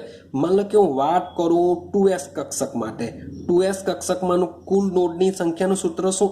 n-1. n બરાબર કેટલા? 2 - 1. તો એમાં નોડ તમને કેટલા જોવા મળશે? એક જ જોવા મળે. કેમ? કારણ કે એમાં રેડિયલ નોડ જ આવશે, કોણીય નોડ આવતો નથી. આ કોણીય નોડ શામાં આવશે? પી વિભાગમાં આવશે. માન લો કે હું વાત કરું છું 2p કક્ષક માટે, 2p કક્ષકમાં સૂત્ર મૂકું n-1. ચાલો, તો 2 n બરાબર 2 -1, આન્સર આવશે 1. તો તમે કહેશો કે ભાઈ 2p કક્ષક, જો હવે જોજો અહીંયા લખું છું કોણીય નોડ એટલે કે l, અને આ બાજુ લખું છું ત્રિજ્યા નોડ એટલે કે રેડિયલ નોડ, ત્રિજ્યા નોડ. તો ત્રિજ્યા નોડને ભાઈ એવો કોઈક સંજ્ઞા દર્શાવવામાં આવી નથી, તો આપણે ત્રિજ્યા નોડ જ રાખીએ. સમજો તો મેં તમને પહેલા જ કીધું કે જે ત્રિજ્યા નોડ છે 2p કક્ષકમાં ત્રિજ્યા નોડ હોતી નથી. તો આમાં ત્રિજ્યા નોડ કેટલી હોય? 0. પણ પહેલા કીધું છે કે કોઈ પણ પી કક્ષક હોય, પી કક્ષકમાં એક કોણીય નોડ તો આવવાનું જ. કારણ કે આપણે અહીંયા px ની વાત કરતા તો yz સમતલમાં ઇલેક્ટ્રોનની હશે, py ની વાત કરતા હોઈએ તો xz સમતલમાં ઇલેક્ટ્રોન નથી હોતા, અને pz ની વાત કરીએ તો XY સમતલમાં ઇલેક્ટ્રોન હોતા નથી, માટે તમને કોણીય નોડ 1 જોવા મળે જ. તો આ બંનેનો તમે સરવાળો કરો તો તમને આન્સર કેટલો મળશે? 1 મળશે. જે થાય છે, માની લો કે 3p કક્ષક માટે વાત કરું, 3p માટે શું થાય? તો ઓલ ઓવર કુલ નોડની સંખ્યા, આ સૂત્ર શું છે? કુલ નોડની સંખ્યા જાણવા માટેનું n-1. તો n-1 માં મૂકશો તો 3 - 1 આન્સર કેટલો મળશે? 2 મળશે.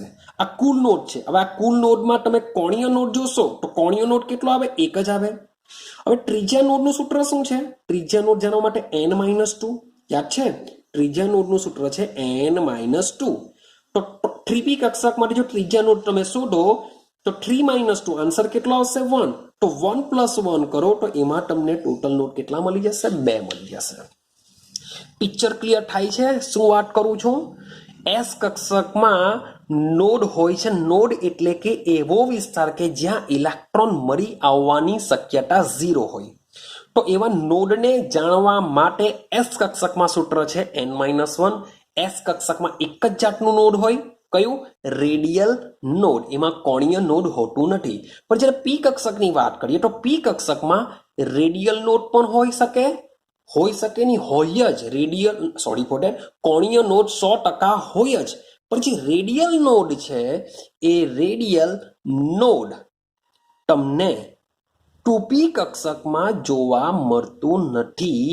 પણ ત્યાર પછી 3p ની વાત કરીએ, 4p ની વાત કરીએ, જે મેં તમને અગાડી સમજાવ્યું છે કે હું જ્યારે 3p કક્ષકનું જ્યારે આંકડોળી દોરતો હોઉં ત્યારે 2p અને 3p ના જે નોડ છે 2p અને 3p ના જે લોબ છે એ લોબની વચ્ચે કેટલોક એવો જગ્યા ખાલી રહેશે કે જ્યાં ઇલેક્ટ્રોન નહીં હશે. પણ 3p માં તમને એક નોડ જોવા મળતો હોય છે. આ નોડ કયો હોય છે? રેડિયલ નોડ હોય છે. મીન્સ કે કેન્દ્રથી દૂર રેડિયલ નોડ હોય છે. પણ જે લોબ હોય છે એ લોબમાં પણ શું હોય છે? એક સમતલમાં ઇલેક્ટ્રોન હોતા નથી, એટલે કે સમતલ નોડ પણ હોય છે. તો આ પ્રકારે તમે નોડની સંખ્યા ગણી શકો છો. પી કક્ષકમાં 2 જાતના નોડ હોય છે, રેડિયલ નોડ, કોણીય નોડ. કોણીય નોડ 100% હોય જ પી કક્ષકમાં અને એની સંખ્યા ફિક્સ છે, એક જ હોય છે. તમે ગમે તે પી કક્ષક લઈ લો, 4p, 5p, 6p, 7p, 8p, 9p, એક જ કોણીય નોડ હોય છે. ક્લિયર? અને સેમ એ જ પ્રકારે જે ત્રીજા નોડ હોય છે, ત્રીજા નોડ શોધવા માટેનું સૂત્ર છે n-2. તો n-2 કરીને તમે ત્રીજા નોડ શોધી શકો છો. ને ઓલ ઓવર કોઈ પણ કક્ષક માટે કુલ નોડની સંખ્યા, જો શબ્દ બોલું છું કુલ નોડ, તમને જો પર્ટિક્યુલર પૂછેલું હોય કે ભાઈ ત્રીજા નોડ 4p કક્ષકમાં ત્રીજા નોડ કેટલા છે, તમને પૂછ્યું કે 4p કક્ષકમાં કુલ નોડની સંખ્યા કેટલી છે, ભાઈ 4p કક્ષકમાં કોણીય નોડની સંખ્યા કેટલી છે, તો ક્વેશ્ચન કઈ રીતના પૂછાય છે એ રીતના તમારે આન્સર આપવો પડશે. રેડી છે? તો બુકમાં જો આઈડિયા નહીં આવતી હોય તો આ જે વસ્તુ મેં તમને કહ્યું છે એ ગમે ત્યાં તમે લખી લેજો, જેથી તમને પ્રોબ્લેમ નહીં આવશે. એક વસ્તુ ખાલી એટલું કહી રાખું, આ જે વાત કરી મેં કોણીય નોડની, એ મેં શાના માટે વાત કરી છે? પી કક્ષક માટે વાત કરી છે. પી કક્ષકમાં કોણીય નોડ 100% એક હોય. સેમ એ જ પ્રમાણે આના પછીની કક્ષક વાત કરવાના ડી કક્ષક. તો ડી કક્ષકમાં આ જ પ્રમાણે કોણીય નોડની સંખ્યા કેટલી હોય છે? 2 હોય છે. કે તેના 2 સમતલમાં ઇલેક્ટ્રોન મળતા નથી. તો એક આંકડો યાદ રાખજો. ચાલો હવે આપણે વાત કરીએ ડી કક્ષકની, કે ડી કક્ષકનો આકાર શું હોય છે. ચાલો હવે આપણે વાત કરીએ ડી કક્ષક માટે. વાત શાની ચાલે છે? ડી કક્ષક. તો ડી કક્ષકના આકારની વાત જાણીએ તે પહેલા સમજી લઈએ કે ભાઈ જે ડી કક્ષક માટે મુખ્ય ક્વોન્ટમ શરૂઆત થાય છે 3 થી. ડી કક્ષક માટે શરૂઆત ક્યારે થાય? 3. મીન્સ કે 1D જોવા મળતી નથી, 2D જોવા મળતું નથી, પણ શરૂઆત થશે 3D. 3D થી તમને જોવા મળશે. તો ડી કક્ષક માટે જે L ની વેલ્યુ હોય છે, L ની વેલ્યુ કેટલી હોય છે? 2 જ હોય છે. ક્લિયર છે? તો આના પરથી એવું કહી શકાય કે L નું જે મૂલ્ય છે, L નું મૂલ્ય n-1 થી વધારે હોઈ ન શકે. તો ભાઈ સીધી સિમ્પલ વસ્તુ છે કે L નું મૂલ્ય n-1 થી વધારે ન જ હોઈ શકે. કારણ કે n બરાબર 3 લઈએ તો 3 ઓછા 1 થઈ જશે 2. માન લો કે હું 5D કક્ષકની વાત કરતો હું 5D, તો n બરાબર 5 મૂકું તો 5 ઓછા 1 તો થઈ જશે 4. તો સીધી સિમ્પલ વસ્તુ છે કે એલ નું મૂલ્ય n-1 થી વધારે હોઈ ન શકે. ક્લિયર થાય છે? એલ નું મૂલ્ય કેટલું છે? 2. તો અહીંયા n બરાબર 3 મૂકા તો 3 ઓછા 1 થશે 2. મીન્સ કે સેમ થશે, પણ આના કરતા વધારે આવી શકતું નથી. એ સાચું જ રહેશે. રેડી? ચાલો, હવે એલ બરાબર 2 છે તો આપણે વાત ml ની પણ કરી દઈએ. તો ml ની જો વાત કરીએ તો ml ની વાત થશે, ml ના મળશે તમને 5 મૂલ્યો. કેવી રીતના 5 મૂલ્યો મળે? યાદ કરો સૂત્ર, twice l plus 1. twice l plus 1 એટલે કે 2 2 plus 1 ટોટલ 5 કક્ષકો મળશે. એટલે કે ડી ની કેટલી છે? 5 પેટા કક્ષકો છે. આ ડી ની જે 5 પેટા કક્ષકોની જો વાત કરીએ તો કઈ કઈ હોઈ શકે? તો ml ઇઝ ઇક્વલ ટુ 2 છે, એટલે કે યાદ છે -l થી 0 થી પ્લસ l, એટલે કે -2 -1 0 +1 +2. તો આ રીતના તમને ml ની વેલ્યુ 5 તમને શું થશે? મળી જશે. ચાલો, હવે આ 5 આ બધી શું કહેવાશે? ડી કક્ષકો કહેવાશે. મીન્સ કે જે ડી છે એ ડી 5 પેટા કક્ષકો ધરાવે છે. હવે આ 5 પેટા કક્ષકોની વાત કરીએ તો 5 પેટા કક્ષકોને ઓળખવા માટે શું થશે? તો આ જે 5 યાદ રાખવાની છે. એક હશે DXY, એક હશે DYZ, એક હશે DZX, એક હશે DX² - y² અને બીજી લાસ્ટ હોય છે DZ². બધું યાદ રાખવાનું છે, તમને 12 સાયન્સમાં બી કામ લાગશે. તો ડી ની 5 પેટા, જેમ પી કક્ષકની 3 પેટા કક્ષકો PX, PY, PZ થી ઓળખીએ છીએ, તે જ પ્રમાણે ડી કક્ષકની 5 પેટા કક્ષકોને આપણે DXY, DYZ, DZX, DX² - y² DZ થી ઓળખીએ છીએ. ક્લિયર છે? ચાલો, હવે 5 જે પેટા કક્ષકો છે ડી કક્ષકોની, એનો જે આકાર છે એ આકાર કેવો હોય છે? એક સરખો હોય છે. મીન્સ કે તમે કોઈ પણ ડી કક્ષક લઈ લો, કોઈ પણ, એ જો 3D હોય, 4D હોય, 5D હોય, 6D હોય, આકાર બધાનો કેવો હોય? સરખો. આકાર કયો હોય છે? ડબલ પિંડક અથવા તો ડબલ લોબ. શું આકાર હોય છે? ડબલ પિંડક. સોરી, પિંડલ લખાઈ ગયું મારાથી. ડબલ પિંડક આકાર હોય છે એનો, ડબલ પિંડક. તો કોઈ પણ ડી કક્ષકનો આકાર હોય છે ડબલ પિંડક. રેડી? ચાલો, હવે આગળ વધીએ. હવે સમજો, આકાર તો ભાઈ કોઈનો બી સમાન હશે, પણ જ્યારે કદની વાત કરતા હોઈએ ત્યારે કદ અથવા તો ઉર્જાની વાત કરીએ તો આ 5 પેટા કક્ષકોના કદ કેવા હોય છે? સમાન હોય છે.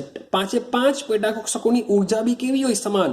ઉર્જા સમાન છે, માટે આવી કક્ષકોને ડીજનરેટ કક્ષકો પણ કહેવામાં આવે છે. શું કહેવામાં આવે છે? ડીજનરેટ કક્ષકો પણ કહેવામાં આવે છે, કારણ કે આ 5 પેટા કક્ષકોનું કદ અને ઉર્જા કેવી હોય છે? સમાન હોય છે. પણ જ્યારે હું કમ્પેરિઝન 3D ની કમ્પેરિઝન 4D સાથે કરું, કે 4D ની કમ્પેરિઝન 5D સાથે કરું, કે 5D ની કમ્પેરિઝન 6D સાથે કરું, તો 3D હોય કે 4D હોય, 5D હોય કે 6D હોય, બધાનો આકાર કેવો હોય? ડબલ પિંડક હોય.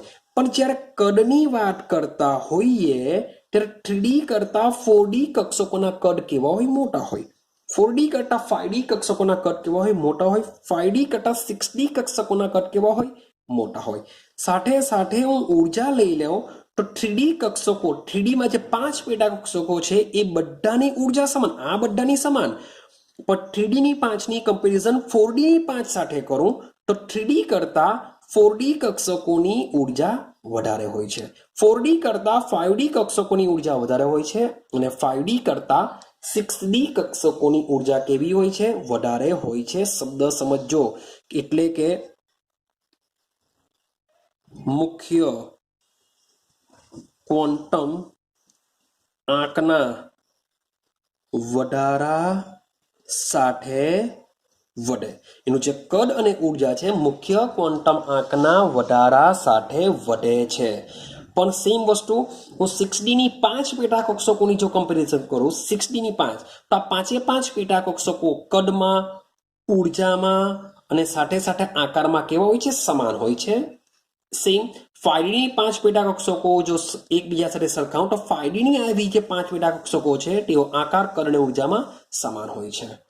આટલું ક્લિયર થાય છે?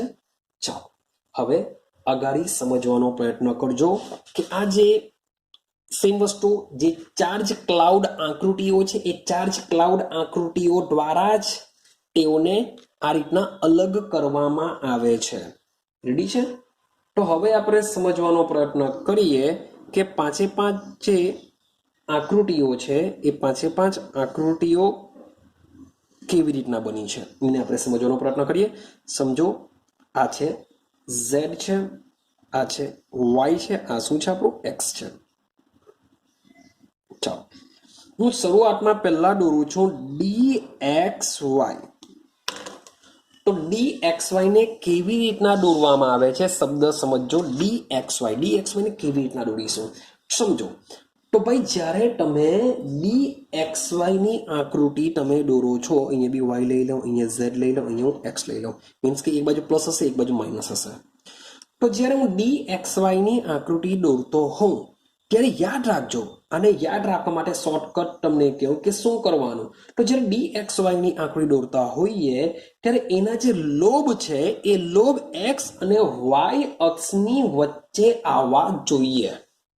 શું આવવા જોઈએ? X અને Y. DXY છે એટલે X અને Y ની વચ્ચે. તો એનો મતલબ એમ થાય કે તમે અહીંયાથી લોબ દોરો, અને એટલે કે X અને Y ની વચ્ચે થયા, સેમ X અને Y ની વચ્ચે, મીન્સ કે આ રીતના લોબ આવશે એના X અને Y ની વચ્ચે. સેમ તો એક લોબ થયા. તો હજુ બી બીજું વિચારો કે X અને Y, આ પણ છે X અને Y, તો અહીંયા બી આવશે, મીન્સ કે બીજા લોબ તમને જોવા મળશે આ રીતના. તો અહીંયા બી જો X અને Y ની વચ્ચે આવી ગયા. તો આ રીતના તમને જે ચાર્જ ક્લાઉડ આકૃતિ છે એમાં આ રીતના ઇલેક્ટ્રોન જોવા મળતા હોય છે, માટે એનો આકાર હોય છે ડબલ પિંડક. ક્લિયર છે? તો સેમ વસ્તુ સમજો, માની લો કે મારે DYZ ની આકૃતિ દોરવી હોય તો શું થશે? તો આઈડિયા થોડીક આવી ગઈ હશે કે DYZ માં શું થશે? Y X, અહીંયા બી Z લઈ લઉં, અહીંયા Y લઈ લઉં, અહીંયા X લઈ લઉં. હવે આકૃતિ શાની છે? DYZ.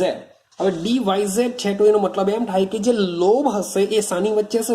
Y અને Z ની વચ્ચે આવવા જોઈએ. શાની વચ્ચે આવવા જોઈએ? Y અને Z ની વચ્ચે. તો જો આપણે Y અને Z ની વચ્ચે જો વિચારીએ તો પહેલો લોબ ભાઈ અહીંયા આ રીતના ભાઈ સેટ થવાનું, ભાઈ Y અને Z ની વચ્ચે આ રીતના થવાનું. ક્લિયર છે? Y અને Z ની વચ્ચે. હવે જે બીજું લોબ છે એ બીજું લોબ ચેક કરો. આ Y અને Z, પહેલા આપણે શું કર્યું? આ YZ લીધા, હવે આ YZ લઈએ. તો આ YZ માં તમે જોશો તો આ રીતના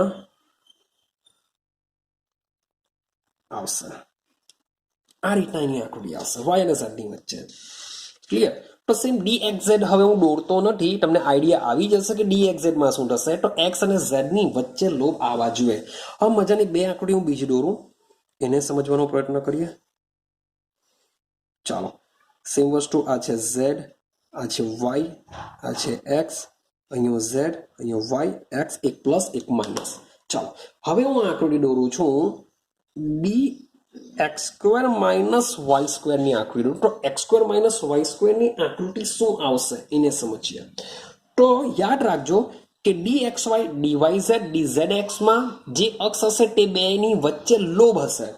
પણ DX² માઇનસ Y² ની વાત કરું ત્યારે એના લોબ તમને જોવા મળશે X અક્ષ પર, એના લોબ જોવા મળશે તમને Y અક્ષ પર. તો X² માઇનસ Y² ની અંદર જે અક્ષ છે એ અક્ષ પર તમારે એના લોબ દોરી દેવાના હોય છે. સેમ વસ્તુ Z Y X, Z Y X આ રીતનું છે. હવે જોજો હું દોરું છું DZ². હવે DZ² માં શું થાય? તો સમજો તમારે સેમ આના લોબ તમારે શું કરવાના છે?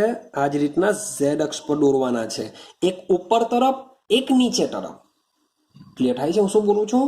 તમારે શું કરવાનું છે? એક ઉપરની તરફ Z અક્ષ પર હશે, એક નીચેની તરફ Z અક્ષ પર. મીન્સ કે અહીંયા કેમ દોર્યા? X અક્ષ પર, Y પર. સેમ અહીંયા બંને લોબ Z અક્ષ પર જ હશે, બે લોબ. એક લોબ હશે ઉપરની તરફ, બીજો લોબ હશે નીચેની તરફ. તો ભાઈ જે નીચેની તરફનો લોબ છે એને દર્શાવવા માટે આ રીતના શું કરવામાં આવેલું હોય છે, રાઉન્ડ કરવામાં આવેલું હોય છે, જે દર્શાવે છે કે બંને લોબ્સ ક્યાં છે, ઝેડ અક્ષ પર જ આવેલા હોય છે. ક્લિયર છે આટલું? હા કે ના? આ વસ્તુ તમારે યાદ રાખવાનું હોય છે. ક્લિયર? તો સમજો કે જે ડીઝેડ સ્ક્વેર છે, જે ડીઝેડ સ્ક્વેર છે તેનો જે આકાર છે એ આકાર પેલી ચાર કક્ષકો કરતા તમને થોડો અલગ જોવા મળી શકે છે. ક્લિયર છે? જે ચાર કક્ષકો, પહેલી ચાર કક્ષકો એટલે કઈ, ડી એક્સ વાય લઈ લો, d y z, d z x, d x square minus y square. આ જે કક્ષકો છે તેઓ આકારમાં કેવો હોય છે, એકબીજાને સેમ સેમ લાગતા હોય છે. પણ જે પાંચમી કક્ષક છે ડી ઝેડ સ્ક્વેર છે કેવી દેખાશે, એનાથી અલગ પડે છે. પણ એનો આકાર હોય છે કયો હોય છે, ડબલ પિંડક હોય છે. પણ તમને લુકઅપમાં કેવો દેખાય છે, થોડોક ડિફરન્ટ દેખાય છે. રેડી છે? ચાલો હવે આમાં પણ સેમ નોડની વાત કરીએ કે નોડ શું થશે. તો સૌથી પહેલા મેં તમને વાત કરી કોણીય નોડ. આપણે આ બાજુ લઈ લઈએ. મેં શાની વાત કરી? હવે હું વાત કરું છું ડી કક્ષક માટે. તો વાત કરું છું હવે કોણીય નોડ, જેને આપણે એલ થી દર્શાવીશું. તો આ કોણીય નોડ ડી કક્ષક માટે એની સંખ્યા હોય છે 2. મીન્સ કે 2 સમતલમાં તમને ઇલેક્ટ્રોન મળવાની શક્યતા હોતી નથી. તો માટે કોણીય નોડ એલ બરાબર 2 યાદ રાખીશું. કોના માટે? ડી કક્ષક માટે.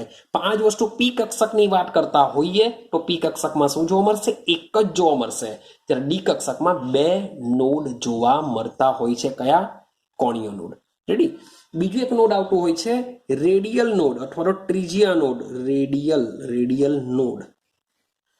તો જે રેડિયલ નોડ હોય છે, જેને દર્શાવવા માટે એવો કોઈ સિમ્બોલ આપણે વાપરતા નથી. રેડી? તો જે રેડિયલ નોડ છે એ રેડિયલ નોડ સેમ વસ્તુ આપણે n-2 થી ઓળખીએ. સોરી બટ તો રેડિયલ નોડ આમાં કેટલો આવશે? n-3 આવશે. કેમ n-3? કારણ કે ટ્રોજ આપણે 3D કક્ષકની જો વાત કરીએ તો 3D કક્ષકમાં 3 - 3 = 0 આવવું જ જોઈએ. કારણ કે જે પણ કક્ષક હશે એ કક્ષકમાં પહેલી કક્ષકમાં રેડિયલ નોડ આવતું નથી. ક્લિયર છે? કોણીય નોડની સંખ્યા ફિક્સ છે 2. રેડિયલ નોડની સંખ્યા n-3 પરથી આપણે જાણી શકીએ છીએ ડી કક્ષક માટે. મીન્સ કે જુદી જુદી કક્ષક માટે રેડિયલ નોડની સંખ્યા કેવી હોય છે? જુદી જુદી. જેમ આપણે વાત કરીએ એસ કક્ષક માટે રેડિયલ નોડ, વાત કરું છું રેડિયલ નોડ n-1 થી ઓળખીને આવ્યા. પી કક્ષકમાં રેડિયલ નોડ n-2 થી ઓળખીને આવ્યા. ડી કક્ષક માટે રેડિયલ નોડ n-3 આવશે. તો એફ કક્ષક માટે એવું વિચારી શકાય n-4 આવશે. તો આ રીતના તમને રેડિયલ નોડ મળતા હોય છે. શું મળતા હોય છે? Radial node. પણ કોણીય નોડની વાત કરીએ, કોણીય નોડ ફિક્સ હોય છે. શું હોય છે? 2 હોય છે. હવે મેં તમને આગળ જ વાત કરી કે કોઈ પણ નોડ હોય, તમારે કુલ નોડની સંખ્યા જાણવી છે. એના માટેનું સૂત્ર હોય છે. કયું સૂત્ર હોય છે? તો ભાઈ રેડિયલ નોડ વત્તા કોણીય નોડ. રેડિયલ નોડ અથવા કોણીય નોડ. રેડિયલ નોડનું સૂત્ર શું? n-l-1. આ પ્રકારે તમે રેડિયલ નોડ શોધી શકો છો કોઈના પણ માટે. ક્લિયર? ભાઈ આ કેવી રીતના આવ્યું? મેં તો અહીંયા n-3 લખેલું છે, અહીંયા મેં લખ્યું n-l-1. તો તમે કોઈ પણ કક્ષક માટે રેડિયલ નોડ જો આ રીતના યાદ રાખો તો પણ ચાલશે. અને કોણીય નોડ ફિક્સ હોય છે કેટલું? ડી કક્ષક માટે 2. કેમ? સમજો. મારી પાસે અહીંયા ઉપર લખું n-l-1 છું. વાત કરું છું ડી કક્ષક માટે. ડી કક્ષક માટે l ની વેલ્યુ કેટલી હોય છે? 2 હોય છે. તો આ સૂત્રમાં n-2 - 1 મૂકો તો n-3 થવાનું કે નહીં થવાનું રેડિયલ નોડ? તો ભાઈ આ રીતના યાદ કરો તો આ રીતના યાદ રાખો, અથવા તો કોમન સૂત્ર બધા માટે રેડિયલ નોડ માટે n-l-1 યાદ રાખો, કે જેમાં l ની વેલ્યુ જે મુજબની કક્ષક હોય એ મુજબ તમારે મૂકતા જવું તો બી આ સૂત્ર બની જશે. જે રીતના યાદ રાખવું હોય તે રીતના યાદ રાખી શકો. કે રેડિયલ નોડ શોધવું હોય તો n-l-1 સૂત્ર, અને કોણીય નોડ પી કક્ષક હોય તો 1, ડી કક્ષક હોય તો 2. આ રીતના યાદ રાખીશું. રેડી? થોડાક એક્ઝામ્પલ. હા, કોણીય નોડ 2. તો આનો મતલબમાં જરાક સમજવાનો પ્રયત્ન કરીએ કે શું થશે. હવે એલ ની જગ્યાએ ડી કક્ષક હોય તો મારે કેટલા મૂકવા પડે? હા, સોરી ફોર ધેટ. હવે આપણે સીધો અહીંયા આંકડો કોણીય નોડ 2 હોય છે, પણ અહીંયા હું હમણાં સંજ્ઞા તરીકે એલ જ લઈ લઉં. તો હું શું કરા, આ એલ કેન્સલ થઈ જશે તો મને મળશે શું સૂત્ર, n-1. તો કોઈ બી કક્ષક હોય કુલ નોડની સંખ્યા n-1 થી જાણી શકાય છે. કેવી રીતના સમજો, હું વાત કરું છું 3D કક્ષક માટે. 3D કક્ષક માટે કુલ નોડ શું થવાનું, 3-1 કેટલા આવશે, 2. તો ટોટલ કોઈ બી કક્ષક હોય n-1 માં કુલ નોડ મળે. કુલ નોડનો મતલબ શું, રેડિયલ નોડ વત્તા કોણીય નોડ. તો આ જ 3D માટે હું રેડિયલ નોડ કરું તો શું થશે, તો સમજો n બરાબર 3, મુખ્ય ક્વોન્ટમ 3. ડી કક્ષક છે તો ડી કક્ષક માટે એલ ની વેલ્યુ કેટલી, તો ભાઈ એલ બરાબર કેટલા મૂકી દેશું, 2 મૂકવા પડે, -1 કરી દેવા. તો આન્સર કેટલો મળવાનો, 0. શું મળશે, 0. અને વત્તા ભાઈ કોણીય નોડ. ભાઈ ડી કક્ષક માટે જે કોણીય નોડ હોય છે, જે એલ હોય છે, એની વેલ્યુ કેટલી હોય છે, 2 હોય છે. મેં તમને ફિક્સ કીધેલું છે કે પી કક્ષકમાં કોણીય નોડ 1 હોય ને હોય જ, અને કોણીય નોડ શું હોય છે, 2 હોય છે. તો 2 + 0 આન્સર ચેક કરો, આન્સર આવી જશે 2. કુલ નોડની સંખ્યા તમને કેટલી મળશે, 2 મળશે. માનો કે હું વાત કરું 4D કક્ષકની, તો 4D કક્ષકમાં કુલ નોડની સંખ્યા n-1, 4-1, આન્સર આવશે 3. તો આમાં કુલ નોડ કેવા છે, કુલ નોડમાં 2 પ્રકારના નોડ આવે, રેડિયલ નોડ, કોણીય નોડ. તો ભાઈ રેડિયલ નોડની વાત કરો, n-l-1 માં મૂકું તો 4 - 2 - 1, આન્સર મને મળશે કેટલો, 1. વત્તા ભાઈ કોણીય નોડનો આંકડો ફિક્સ છે, 2 લેશું તો 2 વત્તા કેટલા થશે, 3. જો આન્સર મળી ગયો, ઉતરે છે. આ પ્રકારે તમે કોઈ પણ એસ કક્ષક લઈ લો કે પી કક્ષક લઈ લો કે ડી કક્ષક લઈ લો, તેના માટે કુલ નોડ, શબ્દ બોલું છું, કુલ નોડની સંખ્યા જાણવા માટેનું સૂત્ર છે n-1, કુલ નોડ. પણ માત્ર રેડિયલ નોડની વાત કરીએ, રેડિયલ નોડનો મતલબ શું થાય, એસ કક્ષકમાં ભાઈ આવી રીતના જે વચમાં જે અવકાશ મળે છે, એ અવકાશમાં જે ગારો હોય છે, એ ગારામાં સેમ પિંડકની વાત કરીએ તો આ એક પિંડક છે, આ માન લો કે બીજું પિંડક છે, તો આ વચમાં જે ગારો છે, એ ગારામાં ઇલેક્ટ્રોન હોતા નથી, તો એને આપણે કહીશું રેડિયલ નોડ. ક્લિયર છે. તો રેડિયલ નોડ માટેનું સૂત્ર શું છે, n-l-1 થી તમે ઓળખો કોઈ બી કક્ષક માટે ચાલશે. અને ભાઈ બીજું છે કોણીય નોડ. પી કક્ષક માટે 100% 1 હોય છે, યાદ રાખવાનું. ડી કક્ષક માટે કેટલું હોય છે, 2 હોય છે. રેડી. એફ કક્ષક હજુ એની આકાર છે, કદ છે, ઉર્જા લગભગ હજુ સંશોધન થઈ રહ્યું છે, 90% જેવું સંશોધન થઈ ગયું છે એવું આપણે માનીને ચાલીએ, પણ બુકમાં આપ્યું નથી. તો જ્યારે આપણે બુકમાં આવશે ત્યારે એનો અભ્યાસ કરીશું. એટલે તમે તો ભાઈ ચાલ્યા જશો. તો આપણે આટલે સુધી રાખીએ આજે, મીન્સ કે કક્ષકનો આકાર જાણ્યો, સાથે સાથે નોડ શું છે, નોડલ સમતલ શું છે, જુદા જુદા પ્રકારના 2 નોડ હોય છે, એના વિશે બી આપણે ઇન્ફોર્મેશન મેળવી, જે ખૂબ જ ઇમ્પોર્ટન્ટ હોય છે. તો બસ આજના વિડીયોમાં આપણે આટલે સુધી રાખીએ. આઈ હોપ સો કે શું છે, જે વસ્તુ બુકમાં ન હોય તે તમે લખી શકો છો, કે જે આ નોડ વિશે મેં તમને સમજાવ્યું છે, જો આઈડિયા નહીં આવતી હોય તો તમે બુકમાં લખી શકો છો એ વસ્તુ. સેમ જો સબસ્ક્રાઇબ નહીં કર્યું હોય હજુ પણ તો સબસ્ક્રાઇબ કરો. જો વિડીયો ગમતો હોય તો લાઈક કરો. અને હવે મળીશું આપણે નેક્સ્ટ વિડીયોની અંદર.